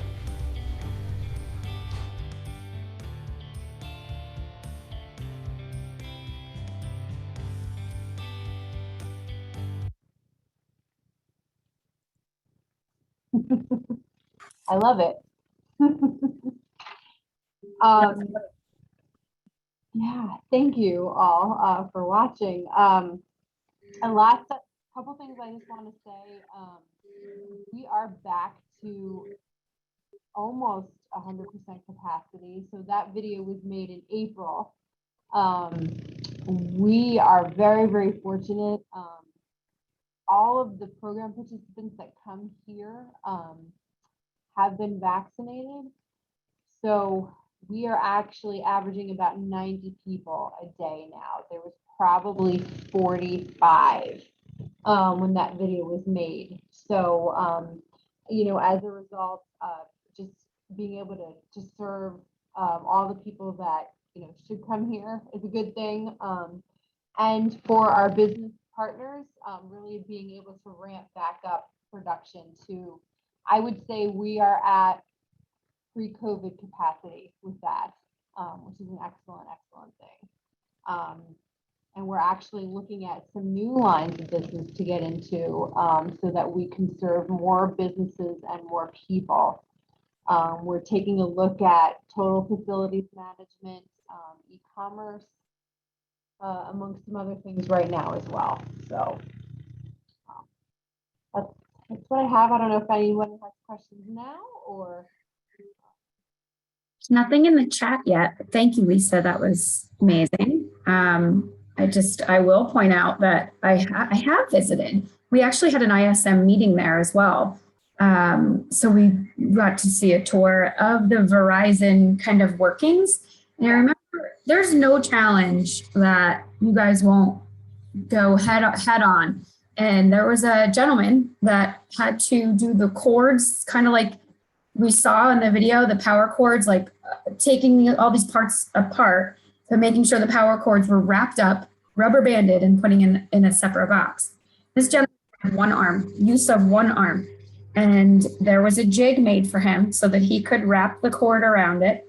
And then there was this spool that held the rubber bands, and all he had to do was slide it across. He was able to do that entire job with one arm. And I was beyond moved, really almost to tears, because you can see how much your clients appreciate and want to work. Gosh, with this whole COVID thing, I mean, you can't go to a restaurant without a help wanted sign now because nobody wants to go back to work, but your clients can't wait to get back to that office. And it's good to hear that you're about 90% back. It is an incredible operation. You mentioned there's about 100 clients that work there. How many clients do you actually have? Because then you said about another 100 or 150 that work in the one building janitorial services. Yeah. So we have 100 here, about 90 to 100 at Picatinny, and 200 to 50-ish all over North Jersey with employers in the community. So on a typical year, we serve about 500 people with disabilities. Wow. And just one other question with your video. You pointed out a couple of supervisors. Are your supervisors staff or were they clients that actually were promoted to supervisor status? We've had, I could say both. The answer is yes, both. Yeah. Nice. Awesome. That's great. And the job sampling, I wish we could all do that, you know, try it out. It would be great and, you know, get paid to try it out. That's awesome. I think it's great for everyone, for them and for the people employing them and the lifetime support. Wow. I was actually going to be one of my questions, like how long do you support people? So it sounds like you're there forever. You're a client and your client. That's fantastic. So one of our greatest successes was we had a young lady who actually ran the mailroom at Merrill Lynch in Florham Park. Her name was Roberta. If anybody worked there, they knew Roberta. In the late 80s, we helped her get the job. In, I don't know, early 2000s, we actually helped her retire. With her the whole time. It was pretty special. Terry Ann actually asked, does job sampling increase tenure? Yeah, absolutely. It seeing if, you know, job samples probably last up to a week. We don't want anything to be taken advantage of. So with that time, both that employer and that individual with a disability, we get a really good glimpse. So does the job coach if that's going to work out or not. We've had lots of job offers through job sampling, but you know, we help the business actually really save on a lot of hiring costs too, you know, with that associated with it. And the longevity is fantastic. So yeah, thank you. All right. There's no other questions in the chat. Did anybody want to unmute? Oh, all right. Well, again, Lisa, great presentation. Thank you for sharing all the personal stories of the clients. And it was great that they would actually come on and say hello. And it's just so moving, and it's just great. Again, like the IFP, the food pantry, and your organization, how we're helping so many that are in need, not just with this pandemic, just all over. So the increase in need, it's great to see that it did not reduce your efforts. You're actually increasing your efforts. So thank you. So I think with that, we'll move on to our third and final speaker, Terry Ann Zander. She is the VP of Marketing and Communications at Habitat for Humanity. I'm sure a lot of you know this organization as well. So welcome, Terry Ann. Thank you. Thanks a lot. I appreciate it. I'm very excited. I haven't experienced the same kind of tenure that all of you had within the organizations that you represent, but quite an impressive array of services provided to our local community. And I'm glad to speak on behalf of Morris Habitat for Humanity. I'm going to try to share my screen and integrate some video throughout, and bear with me. I might need the extra time just to get the technology working properly. So let me just get this. Can you see that? I think we can. And I'm going to go into slideshow mode, and that'll make it all the more easier from the beginning. All right. Can you all see that? Yes. Okay, fantastic. A little bit about Habitat for Humanity. I don't want to make any assumptions. We are one of hundreds of affiliates across the globe. But at the beginnings, Habitat started in 1976 with Millard and Linda Fuller back in Georgia. That's where the company is still headquartered today. Morris Habitat launched as its own affiliate office in 1985. We started in Morristown with some civic leaders and local community who got together after hearing about the activities down in Georgia and across the globe. And they decided this was something they needed in their community. Just some statistics internationally, since 2013, or as recently as 2013, Habitat globally had built its 800,000th house built, and for the first time had constructed or impacted more than 100,000 families in a single year, which is very, very impressive. And it is really an honor. I didn't come from the nonprofit space this is the first time in the nonprofit space for me. It's interesting. I came from a couple of the companies that I saw Lisa's group was packaging for. And so it's kind of neat to see how all things are connected. Habitat for Humanity is a $15 billion brand globally, all with a shared vision where everyone deserves a decent place to live.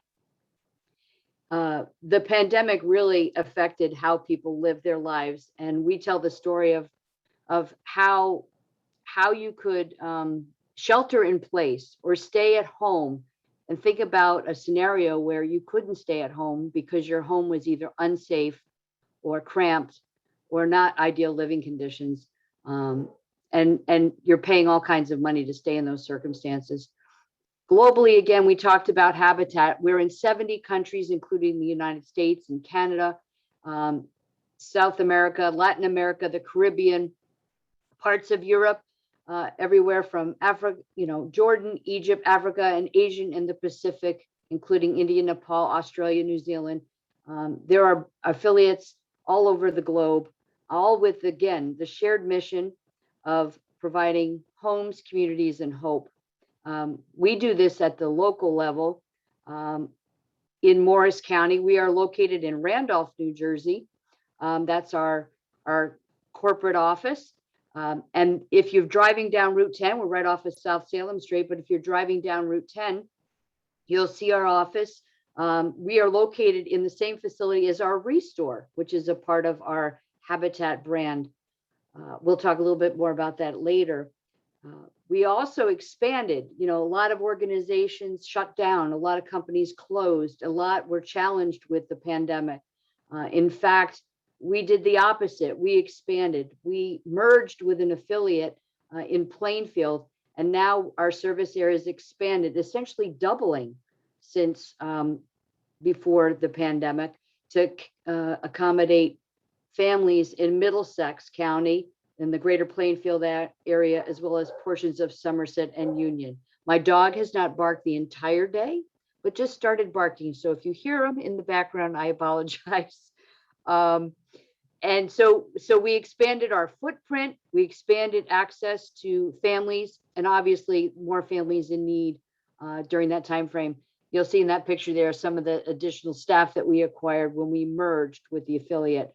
Although we are merged and we do have an expanded service area, we are still known as Morris Habitat for Humanity.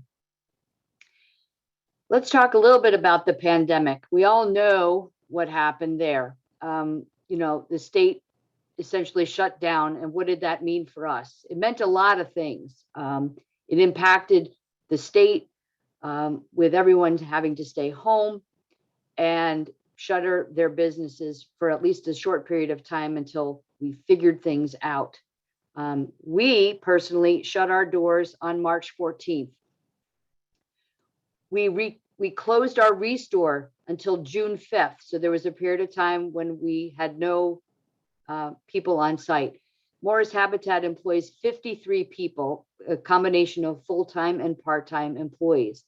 Not all of those employees are located at our offices. Some are located on job sites where they report, whether through our home repair program or our home construction or our aging in place programs, which we'll explain a little bit more about. In shuttering our operations, that also meant we had to close down our volunteer program. So we couldn't have volunteers either at our office or going to job sites to do construction and or work within our Restore. So we suspended all of those programs. The first was the Restore, which opened in June, and then our home repair was shut down until the middle of July. Sadly, we had to lay off and furlough some of our employees, affecting a large percentage of our employees, which of course you can imagine created low morale and concern and fear and loss of jobs. However, we did what everybody else did. We all hate the P word. I don't know about you. I hate the P word, the word pivot. So, but we all, embraced the pivot as best we could. And I've come up with some other terms that make the pivot more palatable for me. And basically it was perseverance. The pivot created perseverance, intelligent decision-making, creating opportunities and overcoming obstacles through a variety of ways, and doing it all together. We all learned and we all moved to a virtual environment. These were some of our strategic planning, our board and staff coming together virtually. We also participated in a great many activities with other sister type organizations. For example, up in here you see we combined our efforts with Homeless Solutions and Family Promise to provide staffing and donating items from our restore to provide shelter for others in other organizations. We partnered with municipalities, for example, Randolph, in gathering food drops. Overall, in 2020, we collected over 2,500 pounds of food, which was donated through a variety of other organizations, including a mobile food pantry through the Table of Hope. We also created caravans for recognizing volunteer sites and people coming back to building and repairing homes.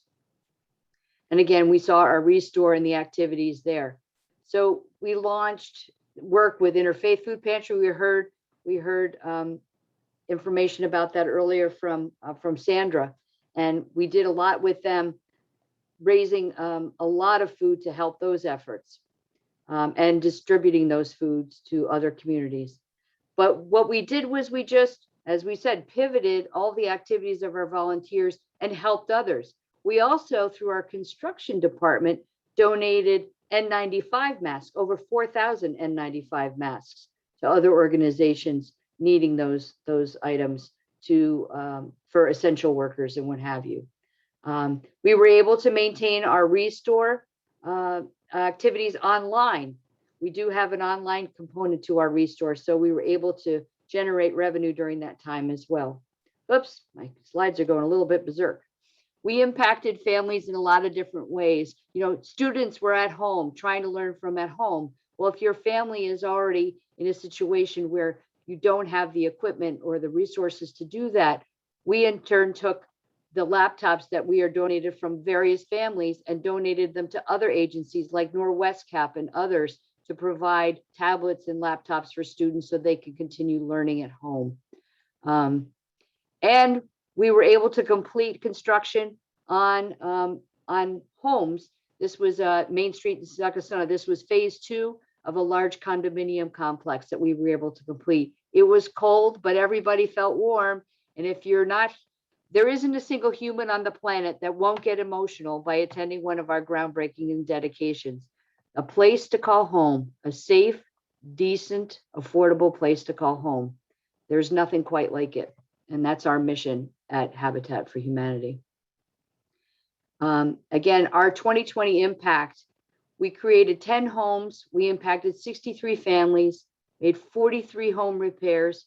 We also paid through tithing that we do to build homes globally. We've built 10 homes globally through our efforts at our local level. We talked about the 4,100 N95 masks, the 2,500 pounds of food, and we assisted 747 families through our mobile food pantry efforts. We've all heard the phrase, it takes a village, and 2020 really demonstrated the village that came together to help both in our local community and worldwide. The way we're structured at Habitat, we have various departments in the services that we provide. Our real estate and property acquisition are where it kind of begins, identifying and locating properties or families willing to donate, working with municipalities. Our construction department, obviously developing the plans, specifications to actually construct. And under construction department is our home repair and aging in place. And I'm not gonna talk about each of these departments. I'm gonna let the department chair people and the people that work in those departments tell their stories. We're also gonna learn about development and fundraising, family services, working with the families, identifying their need and applying to home ownership. And then of course our restore component. I also missed one little and very important thing is volunteers. Everybody requires volunteers, but again, I'm gonna let others speak to those. So I'm gonna stop the share for a moment and let each of our areas speak. And we're gonna let that begin with our CEO, who couldn't be here today, Blair Schleicher-Wilson. And this isn't letting me do what I wanna do. Give me a second. We did this during rehearsal. But of course, it's not gonna work now that I want it to. All right. I'm not screen sharing yet, right? Good, good. I don't want you to see all the things I have on here that are totally. Okay. Share screen. Optimize for videos. Here we go.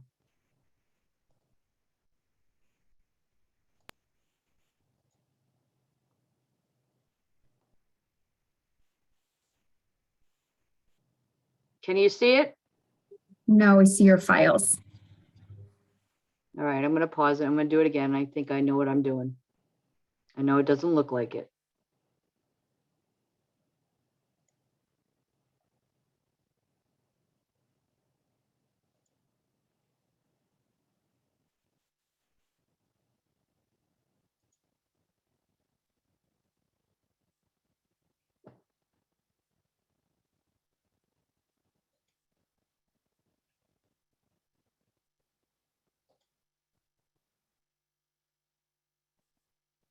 Give me a moment. I'm sorry.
Tim, I'm going to get my technology guy up here for a second, okay? I'm going to just blank myself out. If you could for a moment, I apologize. Okay.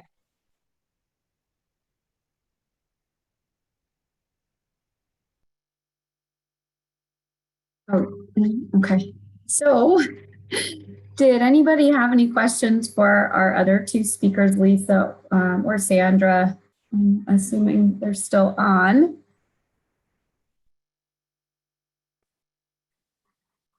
Lisa had to go, so just Sandra's on. I got it. I think I got it.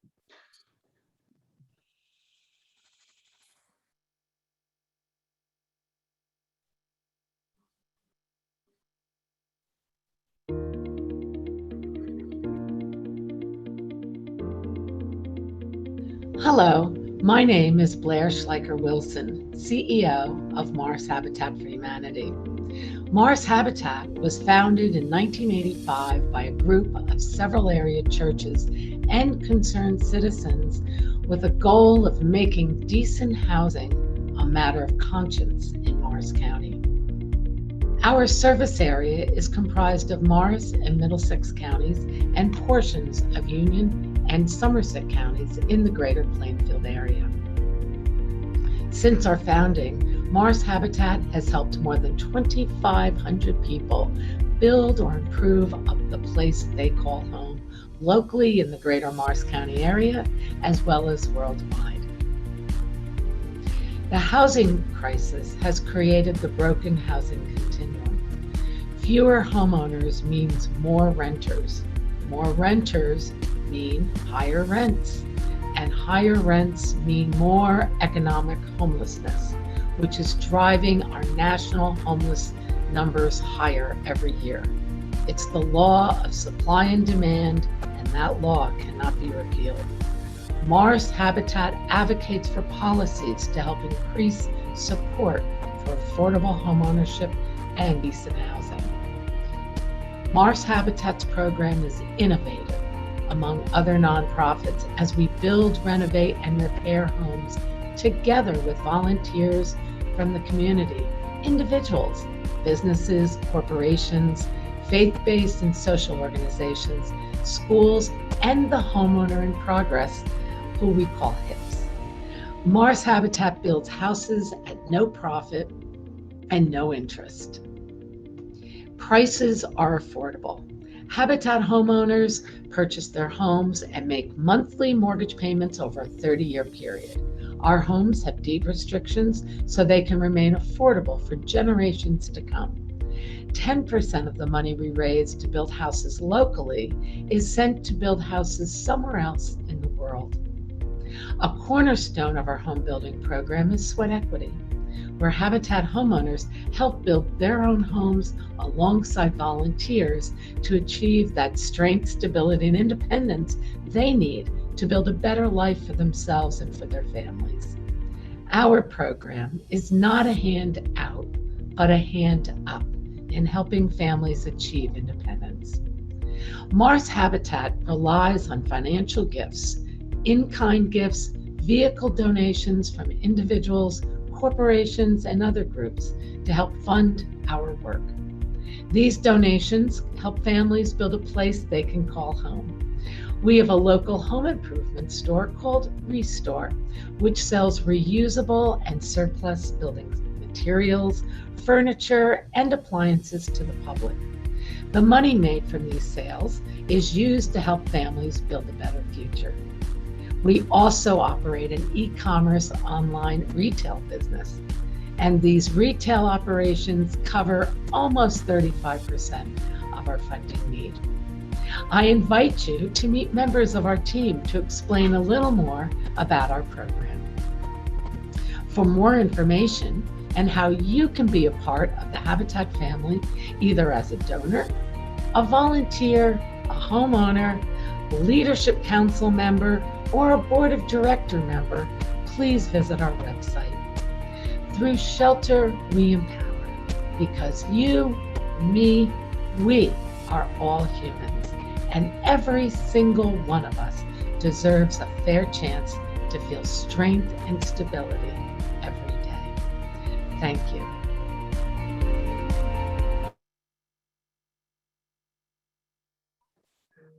Okay, that's one little video that just kind of gave you an overall view of Habitat. And now we're going to take a little bit deeper dive. Now that I figured out how to make it work, I think we'll play a video from Loretta Rivers, who is our Director of Family Services. And we'll see if we can get that to work. Hopefully it'll take me less time to figure it out.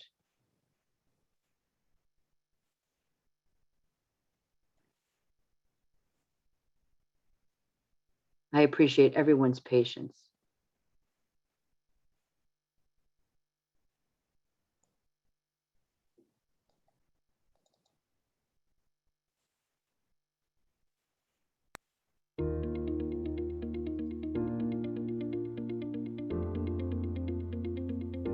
Hello, my name is Loretta Rivers, and I'm the Director of Family Services at Mars Habitat for Humanity. Many may think we give away homes, but that's not true. Our families have an affordable mortgage they pay every month based on their income. What makes Habitat unique? We are the bank and construction company. Habitat originates its own mortgage loans to our families.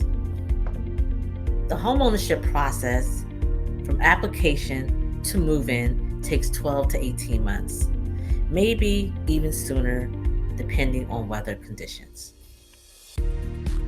The combination of monetary and in-kind donations and volunteer hours help keep Habitat homes affordable.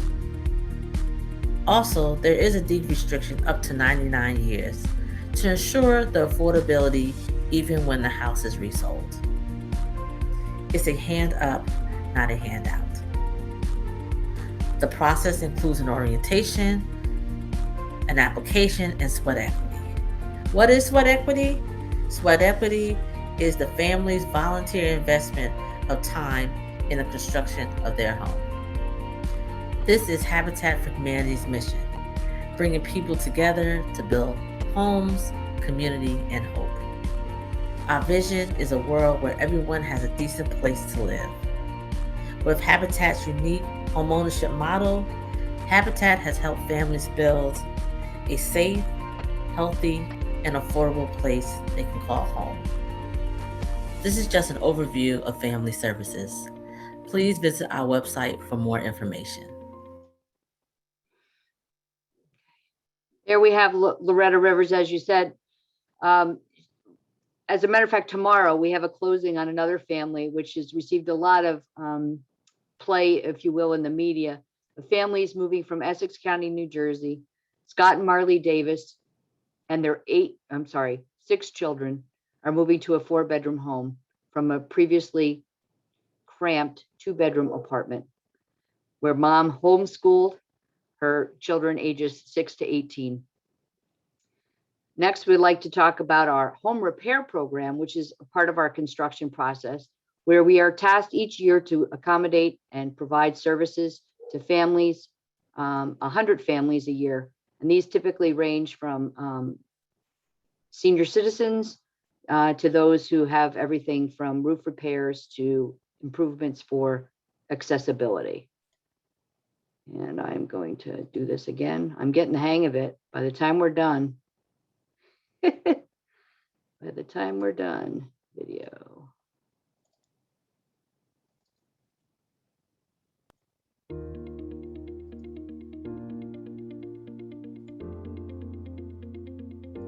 Hello, my name is Mark Odenwelder. I'm the Director of Program Development for Morris Habitat for Humanity.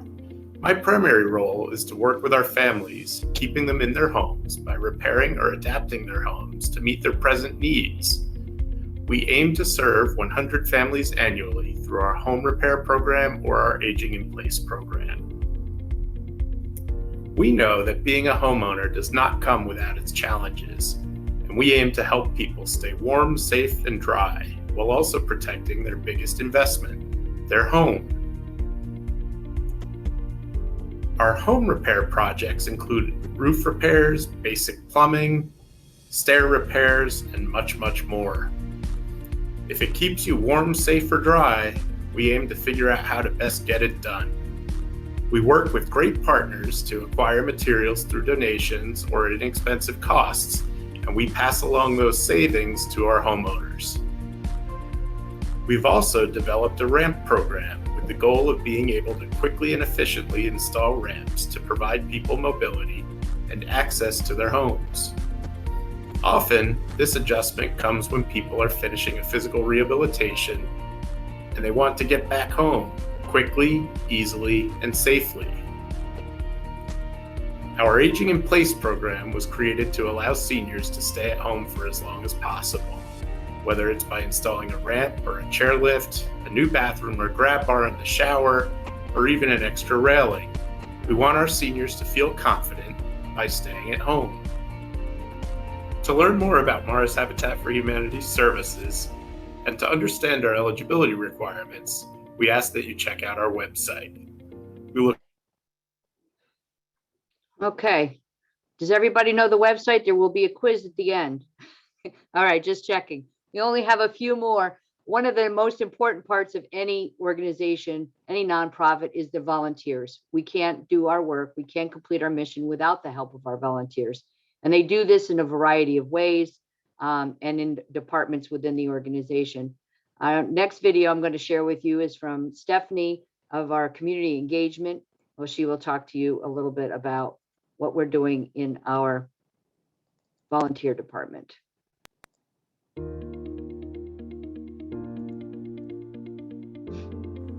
Hi everyone, I'm Stephanie Bonarota. I'm Director of Community Engagement with Mars Habitat for Humanity.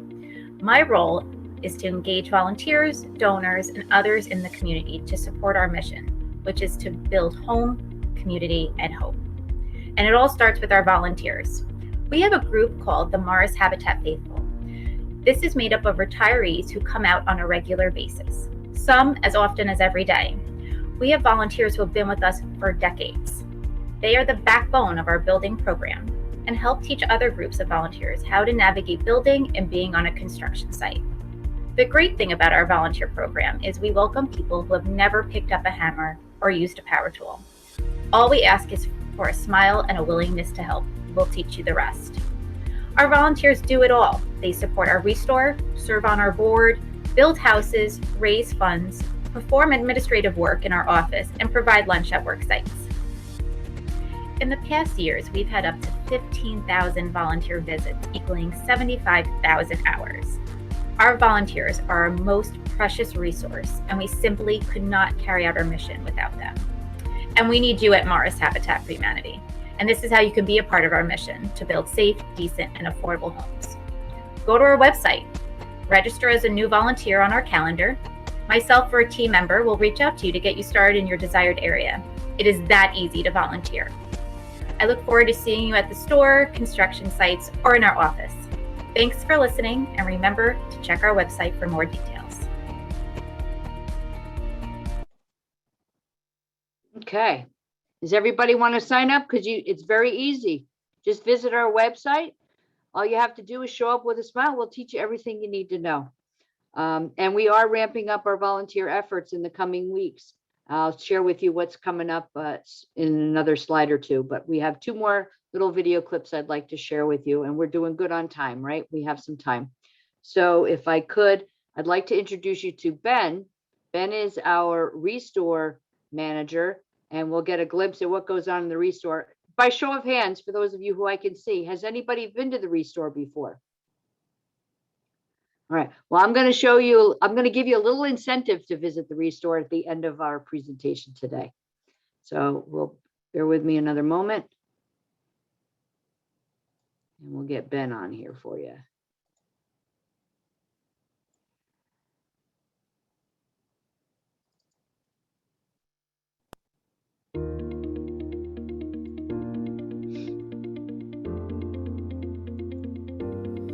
Hello, my name is Ben Roberts. I am the Chief Retail Officer for the Mars Habitat for Humanity Restore. Using mostly volunteer labor, the Restore accepts donations of furniture, lighting, building supplies, appliances, and much more to resell at a low cost to our customers, and at the same time raise money to fund our mission of serving families in need of affordable housing. You can donate by dropping off your items at our Randolph location or by requesting a free pickup for bulky or larger items. When you donate, you may be eligible for a tax deduction. The Restore has a fleet of trucks that are ready to serve your donation needs, whether you are cleaning out your house, renovating, or might even have your own business and are turning over inventory. Before you throw it out, give us a shout. When you shop at the Restore, please keep in mind that we also have an online store, and we do have many sales throughout the year, giving you the best deal you can get. Our volunteers are the backbone to our success. If you feel like giving back, we have many options for you to do so, from cashiering to merchandising to researching artwork and much, much more. Visit the Restore website for additional information about donating, shopping, and volunteering today.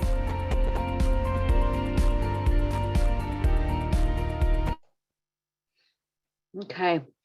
As I said, we're going to have a little special something for everyone who's participating today.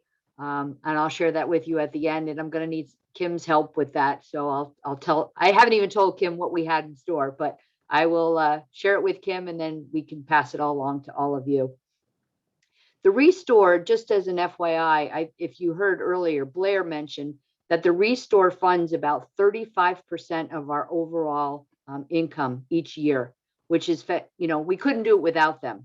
So think about all the things that we're able to accomplish with our retail operations as well, because there has been an increase, as you might imagine, with the pandemic and the need in our local community and with our expanded service area. All right. The lifeblood of any organization we talked about was volunteers and donations.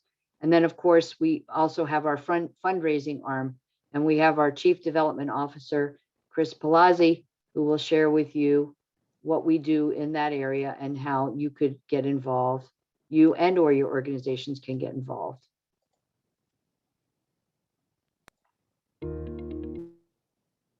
Oh, I cut him off. Hold on.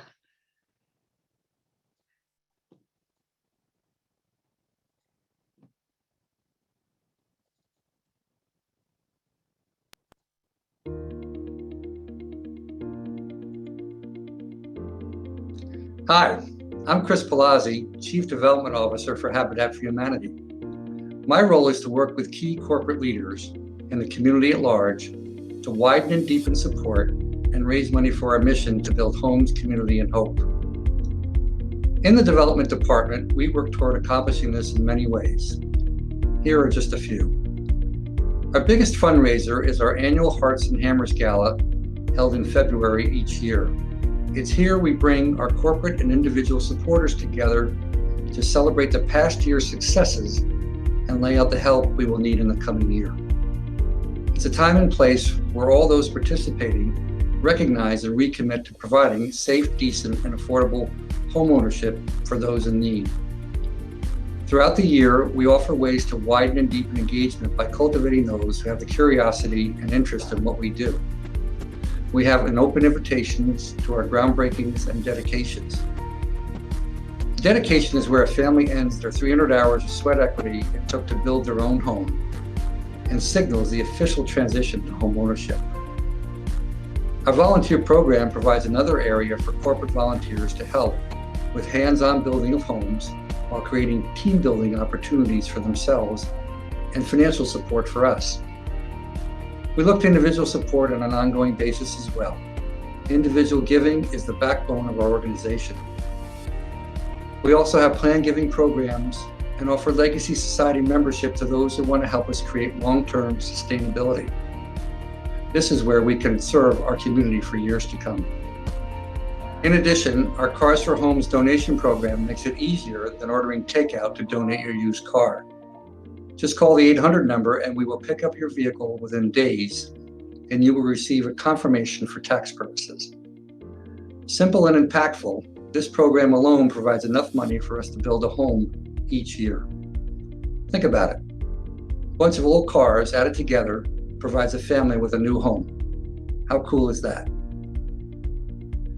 We are proud of Charity Navigator and the 4-star highest rated designation bestowed upon us for 10 years. There are only 3% of charities rated who can make this claim. This means we are very responsible with every donation made, including where it goes and what it's used for. Visit our website and explore the many things we do and what opportunities exist for you to help us further our mission. Our Hope Builders program, for example, is where a monthly commitment adds up to what? You guessed it, another home to be built each year for a family in need. I personally want to invite you to visit our facility and give you a tour of our sites. I look forward to meeting you someday soon and seeing what discoveries may happen from there. Lastly, let me share with you an observation I have noticed over the years. Each of us has a philanthropy within ourselves waiting to be discovered. Find out if yours matches with us. Either way, we know those who act upon their own philanthropy once they discover it are happier for it. And while you help others to a better way of life, sometimes you realize the life you have changed might just be your own.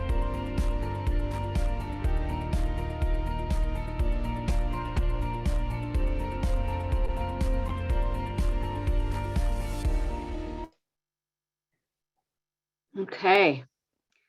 That concludes the video presentation of our virtual tour. I'll go back to the actual presentation, which I might actually be able to do a little easier.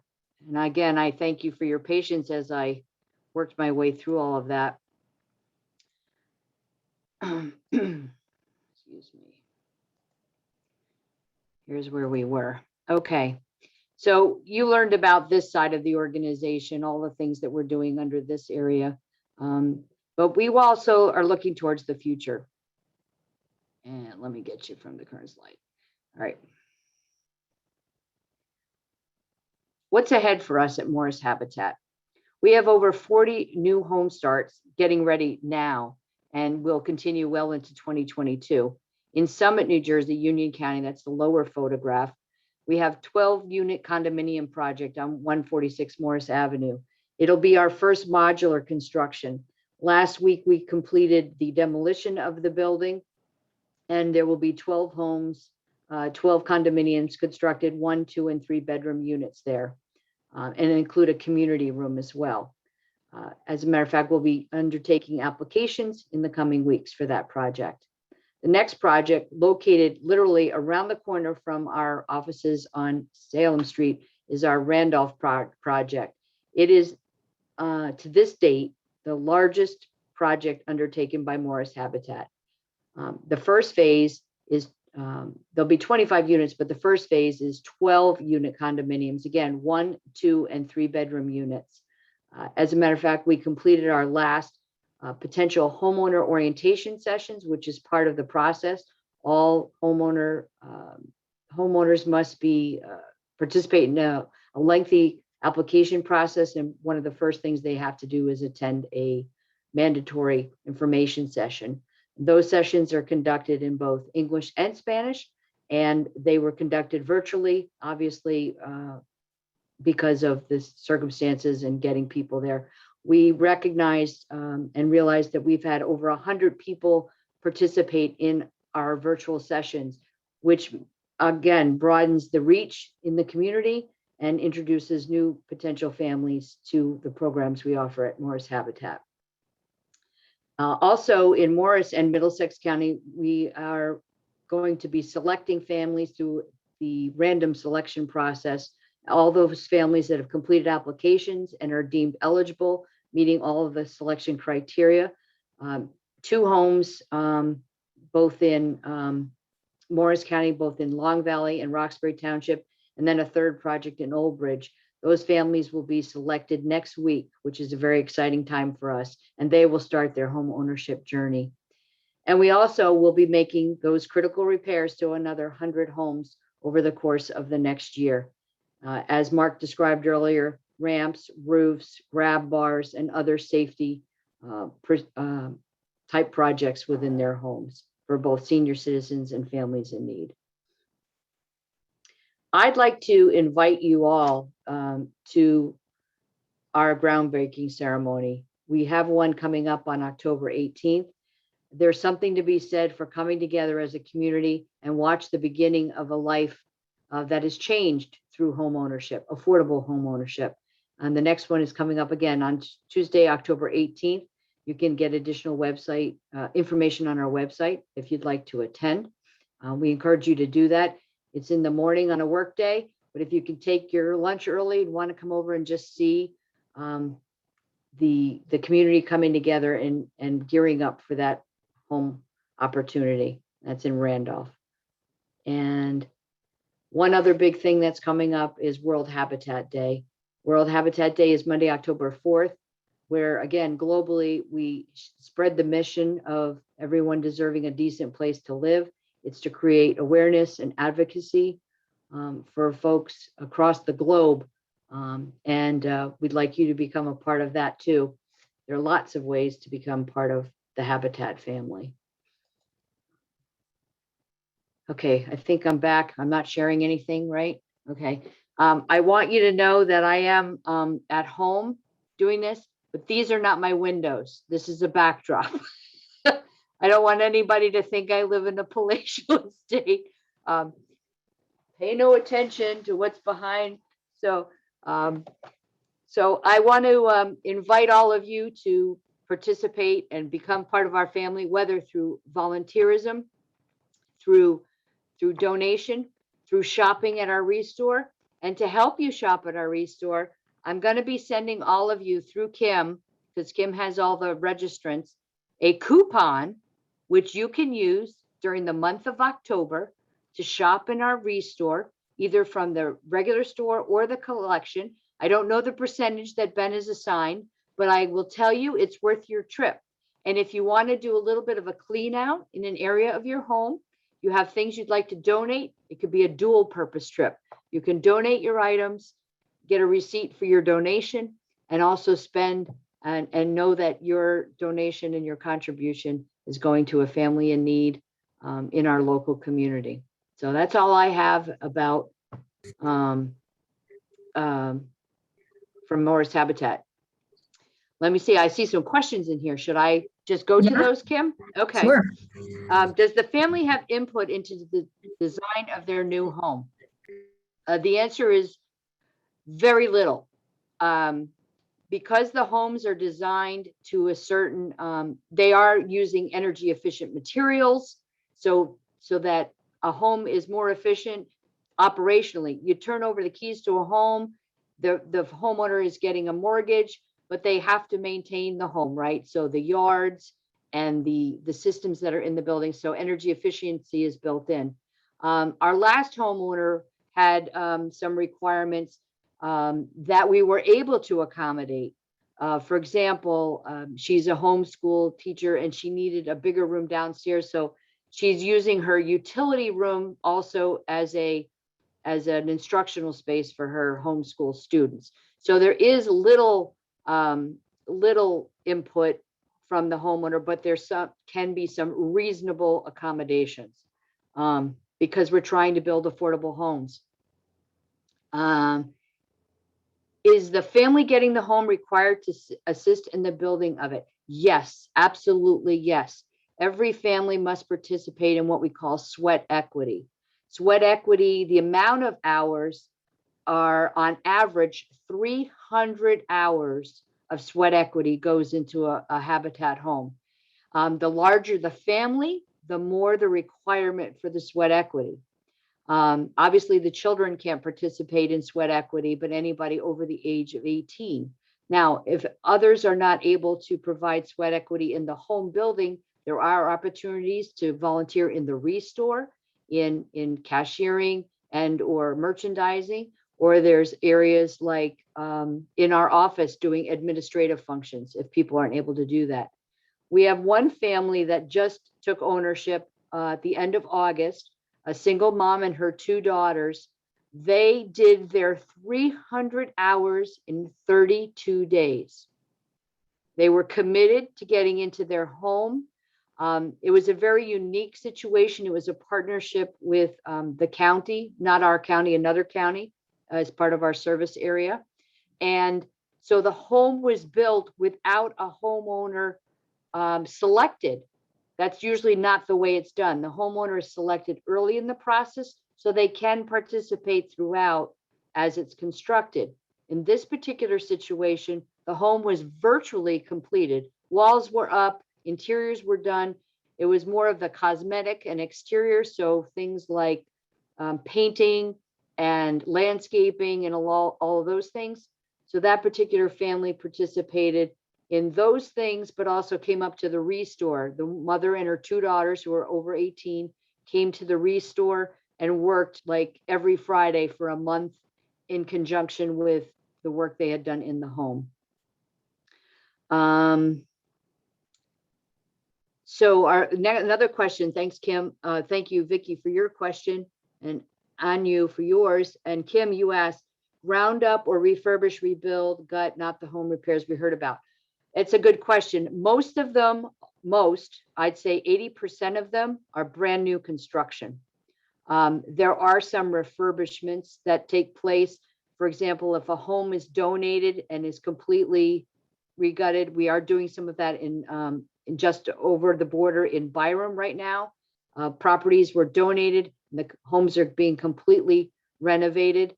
Again, applying some of those energy efficiency standards, and redoing wiring and plumbing and things along those lines. The repairs that we're making are really just older citizens with safety needs more so, and refurbishments for roofing and things along those lines. But 80% of them are new construction. And they're not always single family homes. They can be, as you saw with the Bennett Avenue project in Randolph, that is, or even in Succasunna, right behind, if you're familiar with Succasunna, Mary Hart Nursing Home and the fire department right on Route 10. Well, just beyond there is our Main Street Roxbury project with 2 condominium buildings with 2 sixplexes, 2 condominiums, but again, new construction. I'm going to pipe in there with that because I've been past that site and I was wondering what it was. Is there not a Habitat for Humanity sign outside on Main Street? No, we don't. The signs that you see are only during construction. The signs are removed afterwards, because, everybody has a right to, affordable housing and what have you. So there's no, I heard somebody mention earlier stigma attached with this. And I also heard something else that one of my fellow, I think it was Sandra, that talked about stigma and things that affect people's, these are people that are employed. These are working families that need a hand up. Oftentimes, there's a hardship in a family and sets them back, and they're living paycheck to paycheck. And frankly, it's very difficult for a lot of people in our very wealthy community to come up with the down payment that's required for a home. We do require a down payment, but it's significantly less than you'd go to a traditional, bank to secure a mortgage. So while there's not an advertisement after we're gone, the signs are removed and you take ownership, and we're the bank for the homeowner. They're paying a mortgage just like the rest of us. It's just far more affordable because the construction to build those homes is far less, using all the donated materials, the significant donated labor, just reduces the amount of the cost of a home. So it's pretty cool to be a part of it, and being like a new person in the nonprofit space to watch what we're able to do for families. It's makes getting up and going to work every day all the more worthwhile. My experience with Habitat was refurbished. That's why I asked the question about ground up or not, because back in the day, my ski club would go and work on houses as our community give back. And I learned installation in, and, you don't have to know how to do anything. They'll give you the tools that, I think one of your videos said something to show up with a smile, and just show up and we'll give you everything you need. And it was a refurbish. Yeah, we did that. In 2018-19, we did what they call a blitz build, which for us was 3 projects over a series of days. There was a property that was donated. There was a home already on the property. I participated in that as part of when I used to work for Delta Dental. So I did it as part of my work at Delta Dental. We had a volunteer day and we sent a team, and I was painting, and we were in the upstairs, and the downstairs was just, an empty, it was like the 2x4s were there. There was no walls, but we were upstairs where it was completed. But we built 2 homes on that property and refurbished an existing one. So we were able to capitalize. There was a property that was divided, and there are three families with a donated piece of property in an existing house, completely gutted, redone, and 2 new. So, and I just recently donated a car. So, things age, and there's life in everything that we can give to somebody else. So something you don't want anymore can create an opportunity for someone else. So. True. I've been to the Restore and I bought a chandelier of all things. Oh, it's fabulous what you find in there. I bought a lamp too. I love my lamp, my turtle lamp.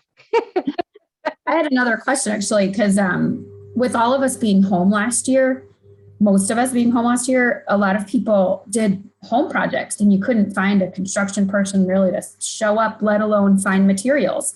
Did that affect how you guys were building? Because it was like lumber, I think, tripled in cost last year. Yeah. As far as supply chain, yeah, we were affected by lumber, not only in costs, but obviously we were unable to, you know, have our volunteers, the level of volunteers, we were doing more of it with less people.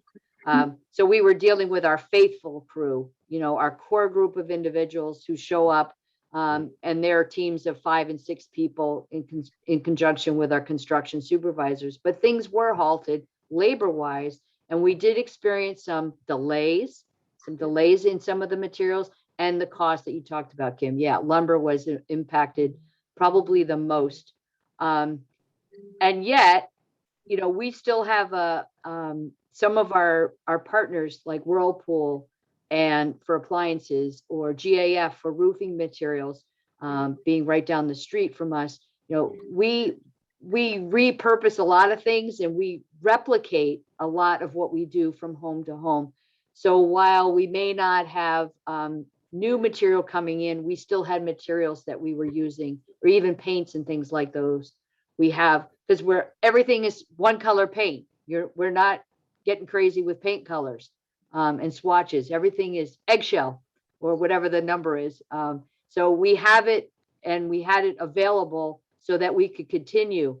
As a matter of fact, the home that we're closing on tomorrow groundbreaking was in the wintertime, and we completed the home within 10 months, despite everything that was going on in the world around us. So, you know, redundancy and replication of things made it a little bit easier when the world kind of shut down. We still managed to get things done, which is pretty impressive and a testament to the ability to maneuver and persevere. Anybody else want to ask any questions? I know Sandra's still with us too, so Catherine. I'd love to see people. Come join us online, people.